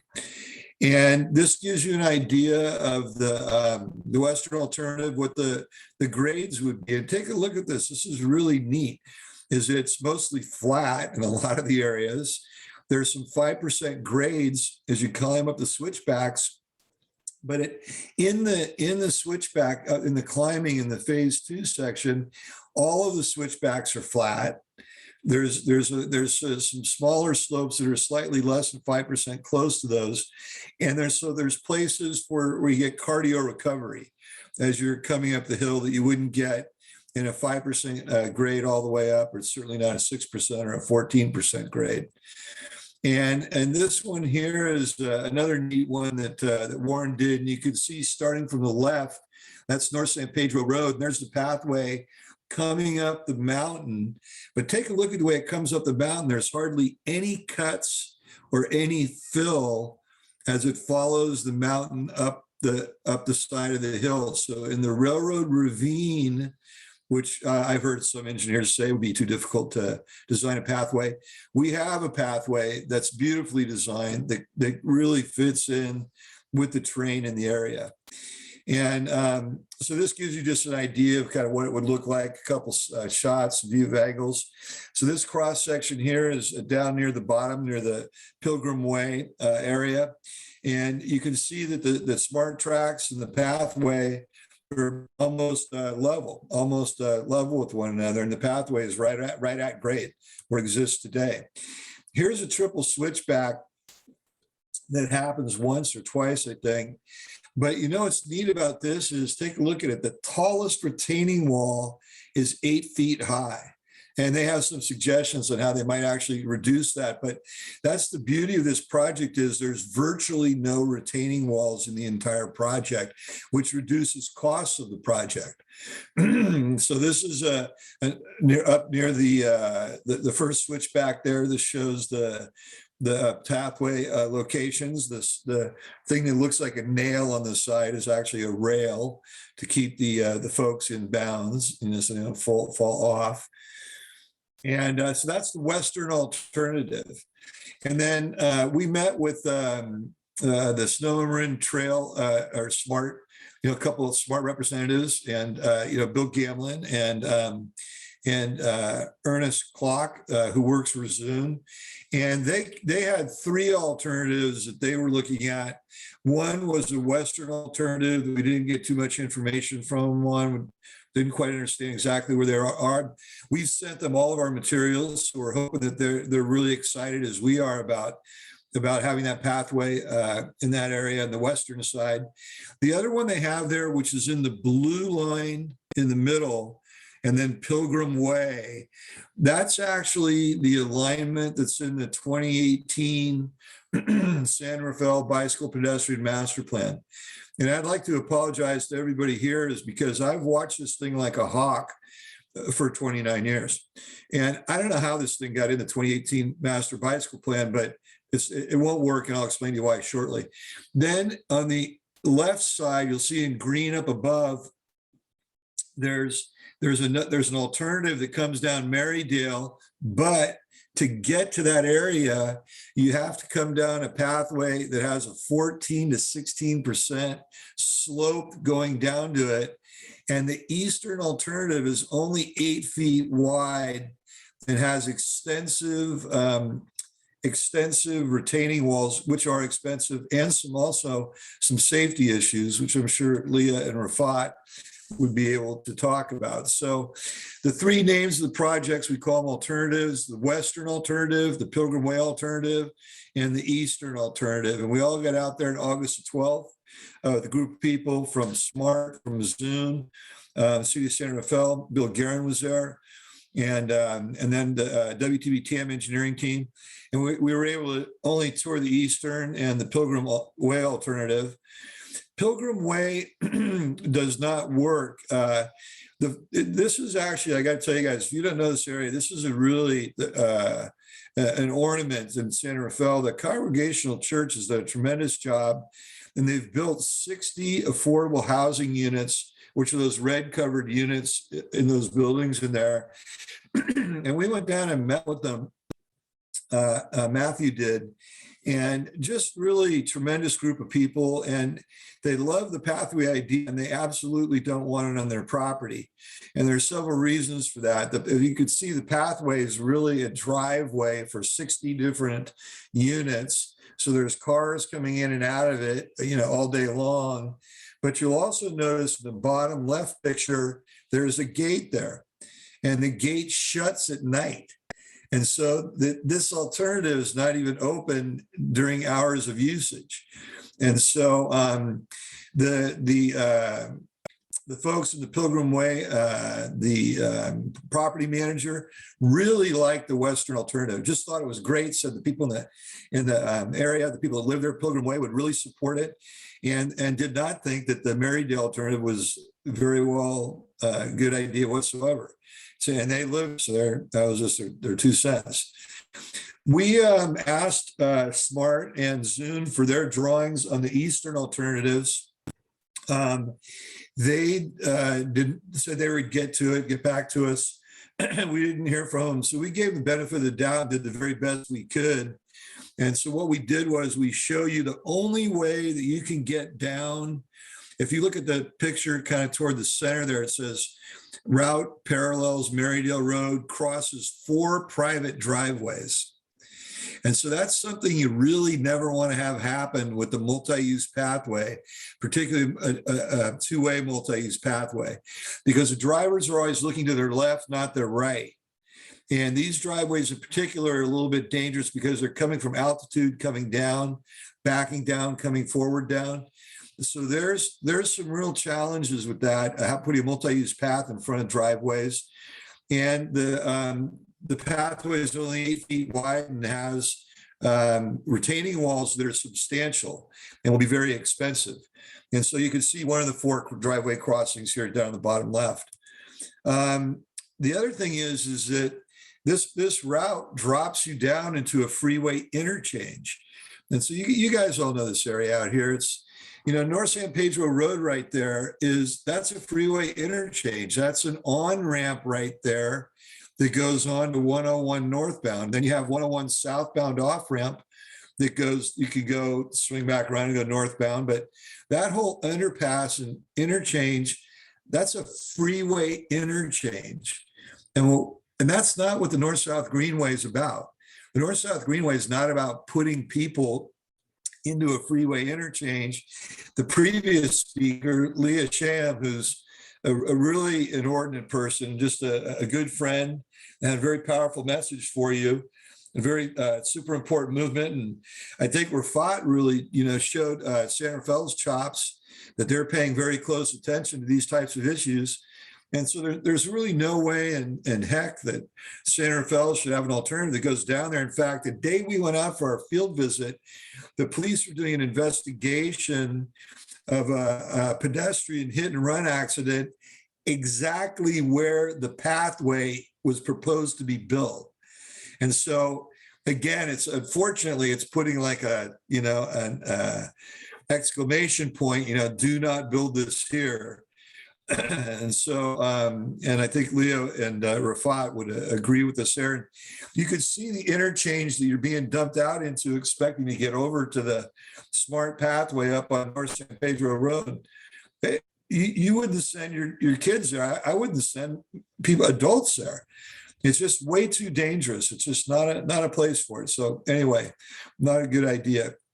And this picture is the same as the other one for the Western alternative, and it shows you the height differences with the area differences. And you see 130 to 110, you've got a 10-foot retaining wall. Then you've got 110 to 90, a 20-foot retaining wall, 80 to 80, 70 to 70. So it follows the pathway down there, but a lot of retaining walls for only an 8-foot path, and putting you down into past 4 driveways and a freeway interchange. So more expensive, more dangerous, and certainly not the North-South Greenway, and not something that San Rafael wants to hang its hat on and claim the North-South Greenway.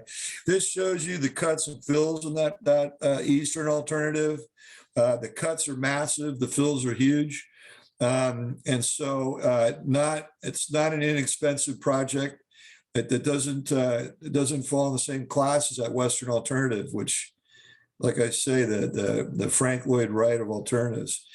So in the right-hand corner here, you can see in the 2018 San Rafael Pedestrian Bike Plan has the Pilgrim Way alternative as the alternative in the bike plan. So we're in a kind of a tough situation. And that is that San Rafael right now does not have an alternative plan for where the correct location of the railroad ravine pathway should be over in the railroad ravine. So starting in the 1994 north-south bikeway, the county plan, the two previous San Rafael plans, the Civic Center stationary plan, all the plans that I know that have been done have the railroad ravine alternative in it. And so, I think you have what's called an exigent situation, meaning that you need to act so that the smart board, after they receive these materials and see that there's a project, a feasible project that can be built, and the feasible project's not only feasible, it's the least expensive project that can be built probably as we move forward and do more engineering. And what we want to do is catch this project up to all the other segments in Marin and Sonoma proper, have been given money for environmental clearances and to bring the projects to 30% engineering. And in order to get those asks in front of the board of directors of SMART, we need the San Rafael Bpac to amend the 2018 plan and to recommend that we use a Western alternative in the railroad so that we could advance that at SMART and with the Transportation Authority of Marin and with the Metropolitan Transportation Commission, so that we can get this environmentally cleared, get it engineered, and find the money to get this thing built. So if there are any questions, I'm available for them. And have to just tell you guys, I'm so excited about this path, I can hardly sit still. So I'm hoping that you guys see the opportunity here. And I'm looking forward to any questions folks have. Do any BPAC members have any questions? Barry? Thanks, Patrick. A very interesting presentation, and I certainly like the Western route that you have talked about. One question I had, and I think I had asked you this in the field, I don't know if your team has had a chance to look at it, but I wonder what happens when the path gets down to San Pedro Road. Because like going over near that intersection is kind of an awkward transition to where the path picks up on the north side. And maybe that's just one step ahead of where you've gotten so far. Well, I'll tell you what, it's something certainly that we've spent a lot of time thinking about. And, Deputy Director Rafat Rai, has talked about that intersection quite a bit and understands its difficulty. Bill Gamlin in the field that day spoke toward it. And I think there's recognition from all quarters that we need to have a much improved intersection to connect the Western alternative with the pathway going around the neighborhood there to the Civic Center stationary. Does that answer your question there? Well, I was just wondering if there were any ideas that were being kicked around for exactly how to do that, because it looked pretty awkward just being down there. I didn't have a ready solution. The rail guys had some suggestions about the gates dropping down, things like that. Engineers had suggestions about where to put the pathway relative to the railway. It's also an uncontrolled intersection site. I think it's a little bit above my pay grade to technically address it, but I think that with the smarts that the San Rafael DPW has, and that SMART has learned through time, with its intersections, it's very achievable to get a safe route through there. And I think that we should not only be expecting that, we should demand that it's safe for everybody of all ages to get through that interchange.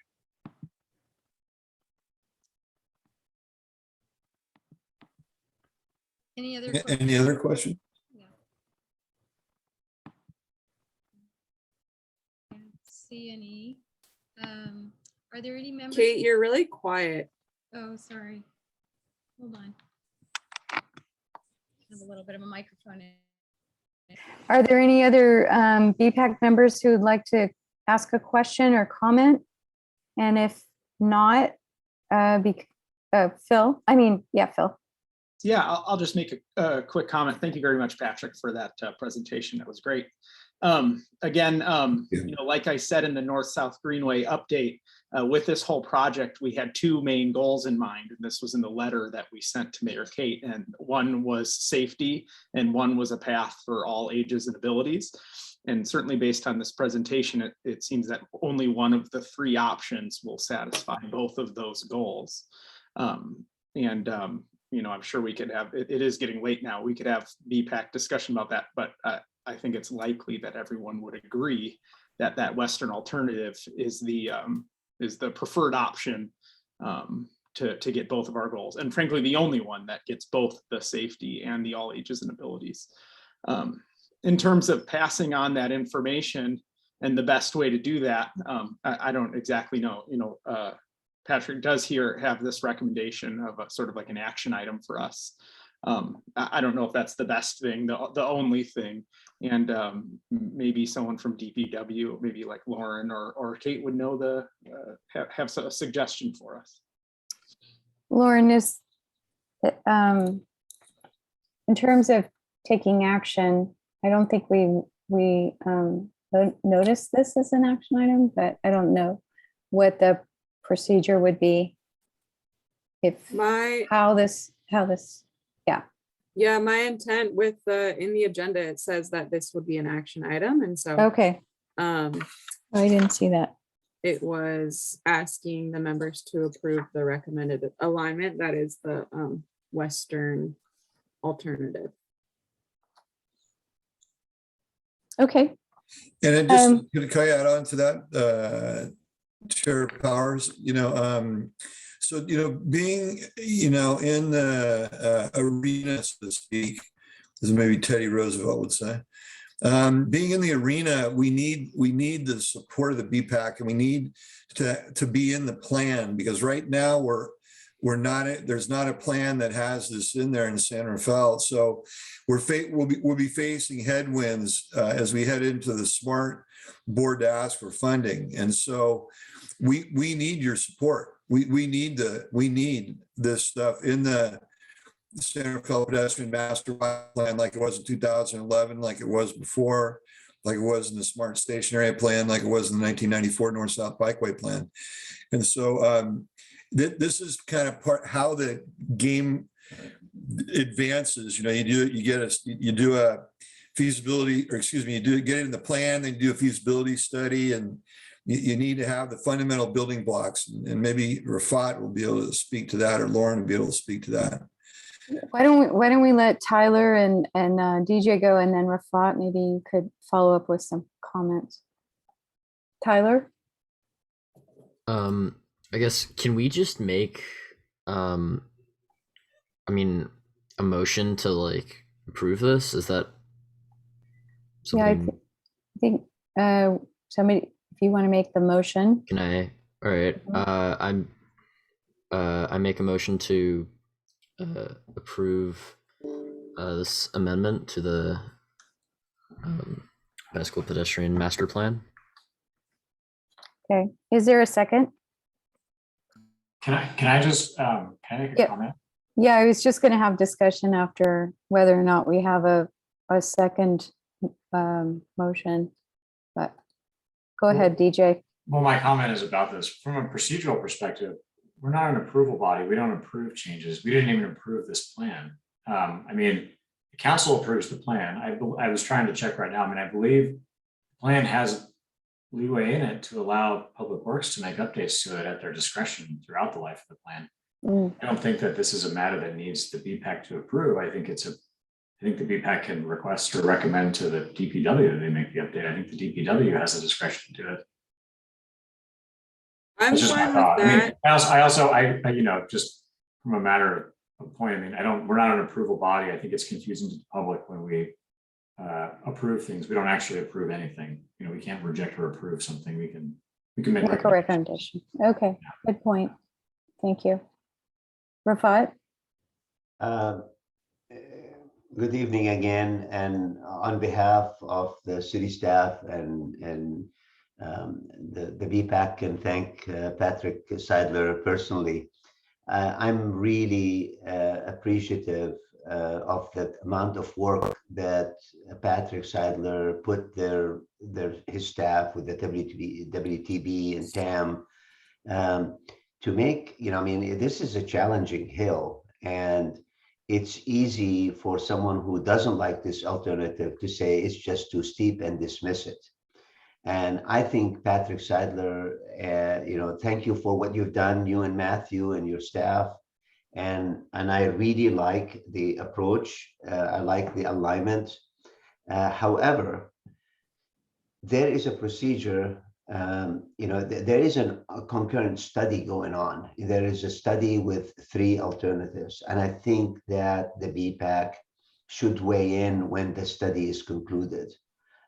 We don't want to, cut off an effort that we paid 50% of, I believe, the TAM study that's led by SMART.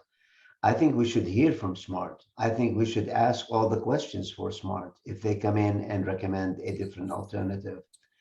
And I agree with DJ that this is not an approving body. However, we can, you have the option to make a statement that, based on what we saw, we strongly support that this option be fully vetted before it's discounted by anybody. And that does the same thing that Patrick is after, basically. I think we are on the same page. I think everybody, transportation professional would favor that, because it has an opportunity to be a beautiful facility. I mean, we can make it the bicycle park. I mean, we can brand this. This is what makes the bike paths exciting. So I think there's a huge opportunity on that hill, and Patrick went all the way and got it down to a lot more than conceptual. I mean, very close to engineering drawings. So I don't think this alternative is going anywhere. And if you ask for my recommendation, Chair Powers, I mean, you can make any statement you want. Strongly support. We should advocate. We can do whatever it takes to. You can send a letter to the Zoom or the consultant who's doing the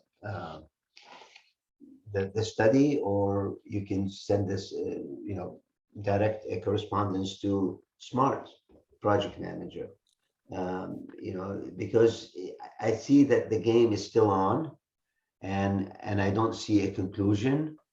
And if the conclusion comes trying to kneecap this preferred alternative, clearly superior alternative, at least we have the ammunition to say, what are you talking about? You had all of that in front of you.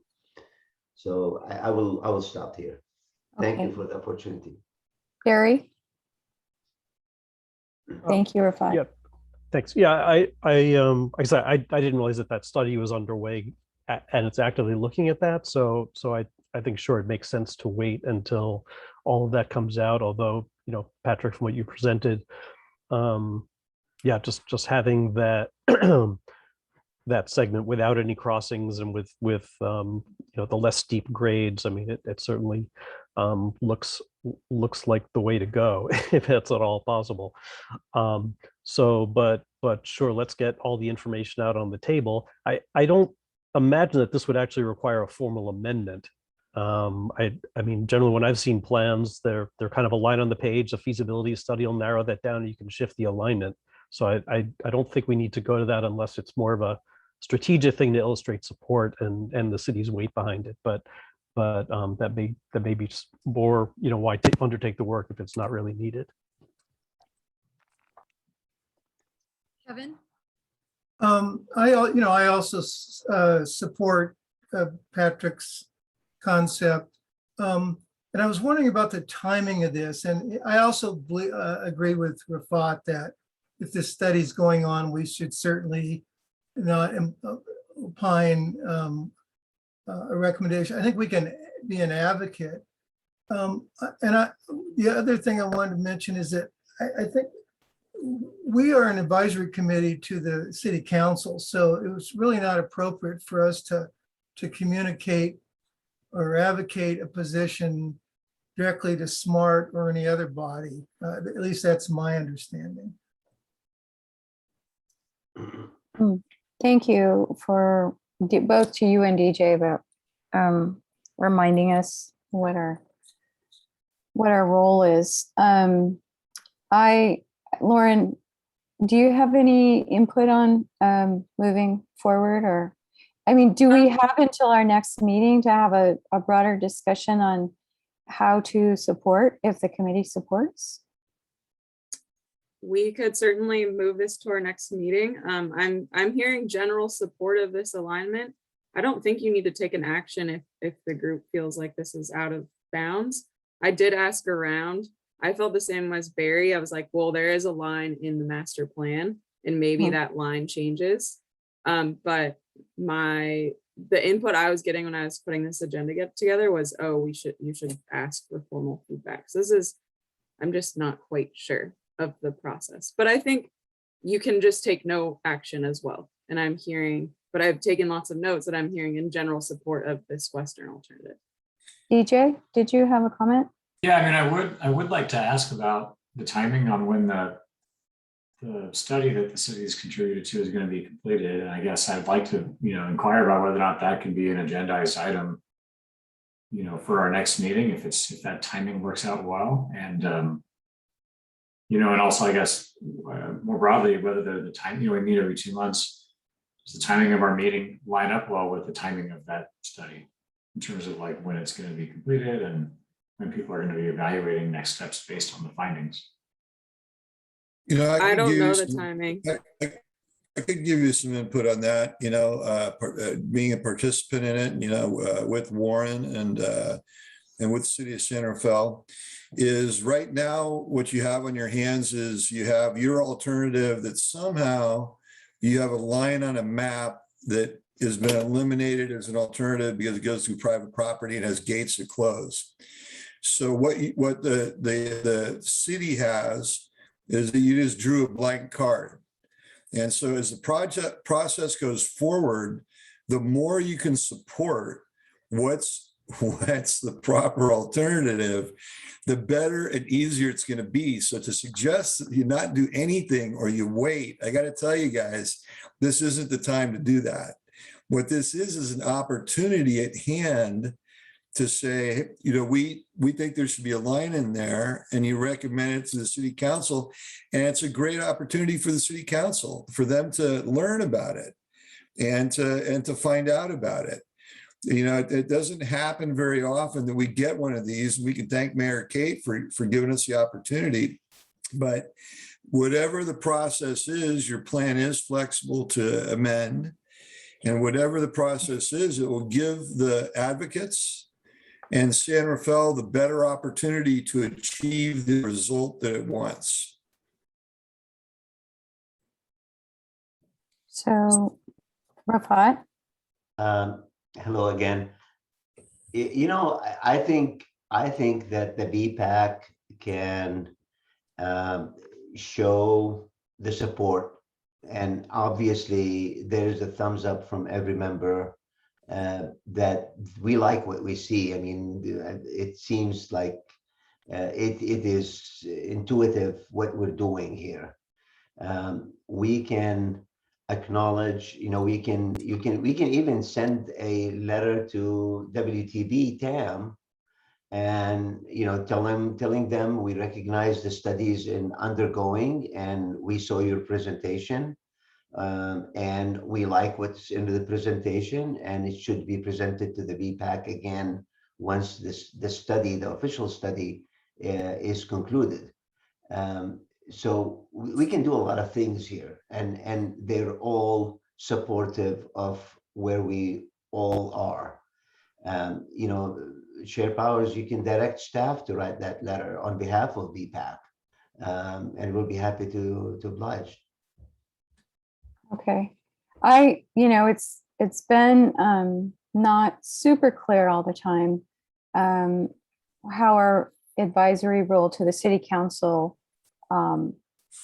is implemented, or, what that looks like. And we have written 2 letters to city council last spring about both this project and something that's escaping me, but I do want to follow whatever the city's expectations are of BPAC in terms of how we communicate. So if it's a letter of support to the city council and we copy others, I'm feeling like that would have a lot of comfort for me, comfort zone, because we've done that before and it's had some positive results when Mayor Kate, who's on the SMART board, took the bull by the horns. But I kind of feel similar to Kevin that our role is an advisory committee to the city council, and that we should originally direct our communication to city council, and that maybe copy or let the city council. I'm just not really sure. The other thing that I wanted to say is that the general plan was just approved, and I know this is another aspect of this project, and it's on public property. I can't remember what the hillside, who owns that. Did you say that was Caltrans, Patrick? The top of the area was on Caltrans, and Okay. then it goes on to SMART. I don't know that there's any jurisdiction then, but minimizing tree removal and protecting those beautiful trees that people would want to rest under to the extent possible with the alignment, I think is a priority that's been outlined in the adopted San Rafael general plan. So I don't know, on state property, whether that has any impact or not, but I just got out of a tree meeting before this one. I think it's important to protect not only trees that are older and well established, but also our native trees, especially during climate change. But as chair of BPAC, I can, we could take get a feel that everybody is in support of this and write a letter of support to the city council. And that's what I'm suggesting. And then I'm wondering if Lauren and Rafat, when we write the letter to the city, could you then use that letter in directing it towards the appropriate bodies to show BPAC's support for the project, for the Western alignment? And then you could, as the DPW department, change the alignment in the general plan. Does that sound appropriate? Let me just state my concern again. We might be premature in our determination because we did not hear from the consultant who is undertaking this study. That's my only concern about coming out of the gate, swinging towards this. I know in my heart that this is the right solution, but I don't want to undermine an effort by, TAM, SMART, and the city of San Rafael met and decided to hire Zoom, and we have not seen their report yet. Okay. So Patrick, what is the time constraint or the time, the pressure on time? If we meet, is it possible that the Zoom report will come out prior to our first Wednesday meeting in December? It's possible. They have not been as communicative as we had hoped. And that's one of the things that concerns me. There was another project like this that you guys were faced with, and that was on Anderson 2nd, And what happened was the city took the lead on it and took the lead agency. And SMART didn't want to build that pathway through that segment. And San Rafael saved the North-South Greenway by taking bold action, led by Mayor Phillips. Just like Mayor Cates leading the bold action here, asking for a project study report. And when I'm really, the point I'm doing procedurally is asking that you have a line in your plan that coincides with something like this, because right now you're at the table and you don't have an alternative. And so you don't have a voice, your card's been taken away from you. And so that's what I'm concerned with precedent in working historically on these segments without having the proper support at the city level. So I have a concern, but I defer to you and to Lauren and to Rafat and to the Bpac about how to approach that. I would like to see something going to the city council. It doesn't have to be this is the alternative we're choosing, but rather this is what we'd like to see in our plan, is a pathway like this. Because the Pilgrim Way alternative that somehow got in the 2018 plan, I have no idea how that happened, but somehow that got in there, and that's going through private property, and that's not an alternative that's available. So that's been eliminated. So what are you gonna do? Phil? Since San Rafael paid half of hiring Zune, can we request that they present to us at our next meeting, whether or not it's done? They could even give us a status update. And so then we will give them this feedback directly to Zune. And so if they're done before, we could give them feedback on it. And if they have not finished it, they could give us a status update. I don't know if that's something we could request, demand of Zune, but that seems like that would be very helpful, and if it's just a status update and they're working on it and we come out in strong opposition against any alternative, that would probably be a fairly strong signal to them. Rafat, did you have anything else to add? Yes, thank you, Chair Powers. I think that's a great idea. And yes, we can definitely bring Zoom to make a recommendation or a presentation of the outcome of the study for the Bicycle Advisory Committee. And if not, I mean, if they say it's not in their scope or anything like that, staff can bring the study and take feedback, because there's going to be a review period. The draft is going to get circulated, and we will definitely include a round for Bpac to take a look at the study and consider all the alternatives. And I don't know. I mean, I just want to see the study. I believe Patrick. I definitely believe Patrick, but I want to see the study. I want to see the full blown study and analyze it before I make a definitive decision. Kevin? Thanks, Rafat. Kevin? I'm assuming that Rafat is working with the consultant on reviewing the study. And he certainly, based upon the conversation today, understands, the direction that Bpac would like to go. And I believe that he could probably communicate when it's appropriate to the consultant, what our position is. Now, if the consultant is just doing an just investigating the various options, then, maybe it wouldn't be appropriate, but I think there may be other opportunities where he could communicate to them that we feel strongly about this. Thank you, Kevin. Anne? I think it's in our best interest to have something in writing that we would strongly like this alternative be considered. And whether we decide we write to the city council or we decide to write to Zoom, we need to put something in writing. So this is definitely a recommendation that we would really like them to consider very strongly. That needs to be done. Okay. Thank you. Tyler?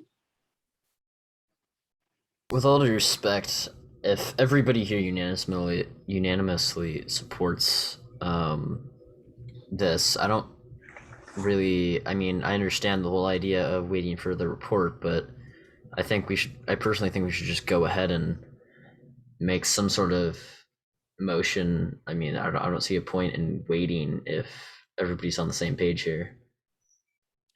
Okay, so Kevin, do you have anything else, or you just have your hand up still? Well, I mean, I'm concerned about the process, and I'm, you know, Rafat is suggesting to us that it would be appropriate for us to wait until the study's completed to take a formal position. So I guess I'm reluctant to, and I don't know what's in the study. The study may identify something we have not considered tonight. I'm definitely in favor of pursuing what I call Patrick's option, but there's a process issue here. Thanks, Kevin. DJ?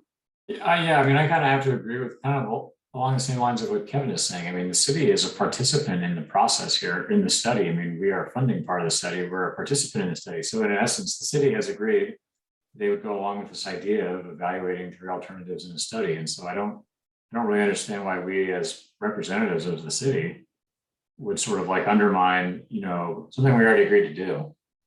Rush to prejudgment for something we already agreed to do. I mean, I totally think that we should review the study and provide comment on it when it comes out. Well, that's not what I suggested. What I suggested is that plan that the Bpac has, that its master bicycle pedestrian plan has been eliminated. So you now have no alternative. You have no voice in the process. I disagree with that too. I mean, it's our plan. It's only eliminated if we eliminate it. I mean, what's shown on our plan is non-specific and pretty vague. I mean, it's our plan. It's not eliminated unless we eliminated it from the plan. Well, it shows going through Pilgrim Way, and the property owners of Pilgrim Way. But Pilgrim Way is not written in writing. I mean, there's nothing in here that says that we want to develop a path on Pilgrim Way. It just says we want to develop a path that connects between the top of the hill and the Marydale path, and Marydale and the path to the Civic Center station. I mean, that's not what the green line shows that you have in your plan.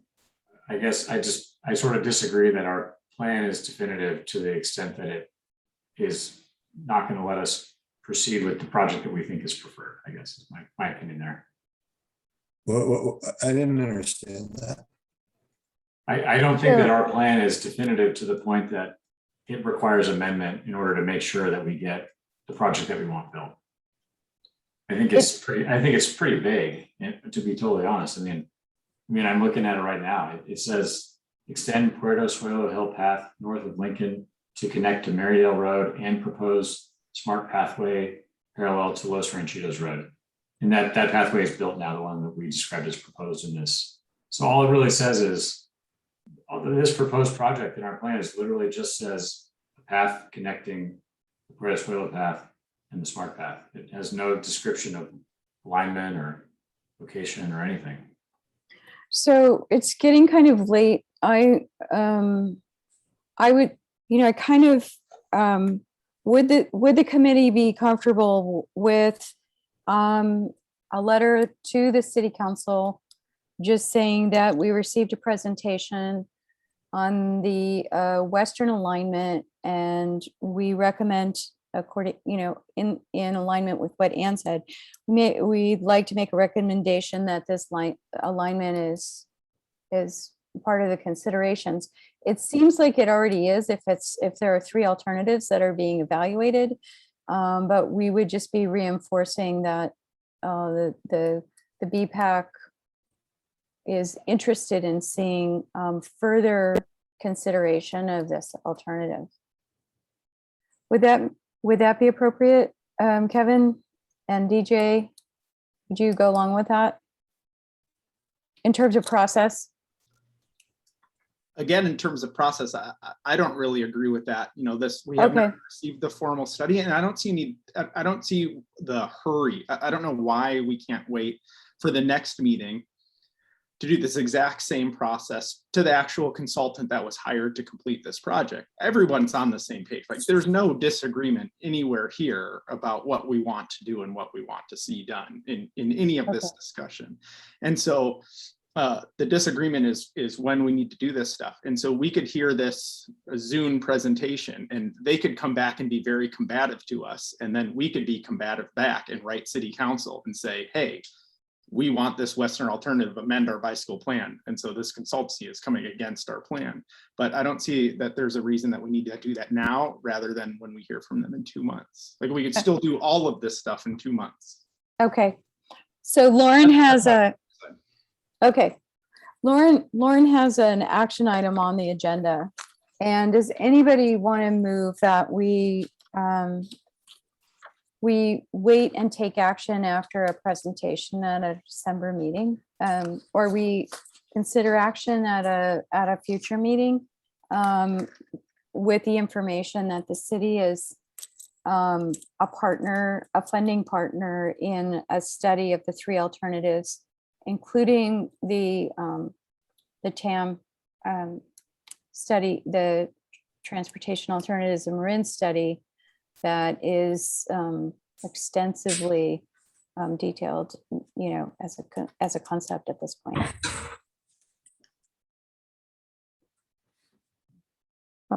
Nobody wants to make an emotion. I don't see anybody. We had a motion. We didn't have a second. So I guess as a chair, Patrick, I feel like I do want to follow a procedure that everybody feels comfortable with. I think that we do support and that I want, I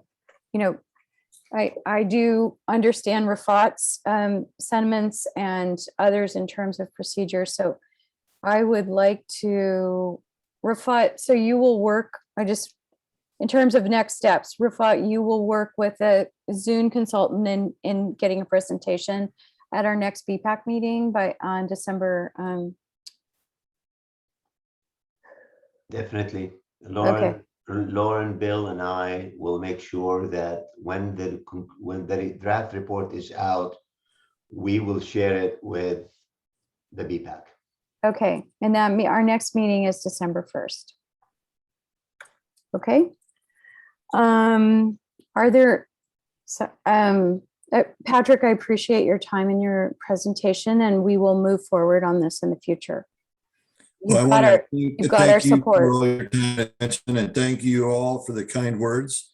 And the one thing I leave you with is I hope you guys get as excited as I am about this pathway. I'll tell you what, it's been a long time coming, and the engineers done a tremendous job. And I just hope you guys all get out there, because I think if we do our jobs right, I'm serious, we do our jobs right, this is an inexpensive pathway to build.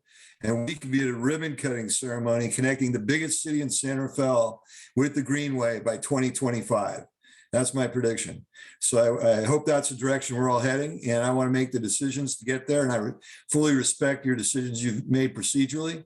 And you can count on me to advocate to get there as quickly as we can and to help you as much as possible achieve this goal. Thank you. Super. Thank you, Patrick. And Thank you, Patrick. You'll have future support. I did not reach out to the attendees to see if anybody had comment on this agenda item. It's getting late. Are there any last comments on this agenda item?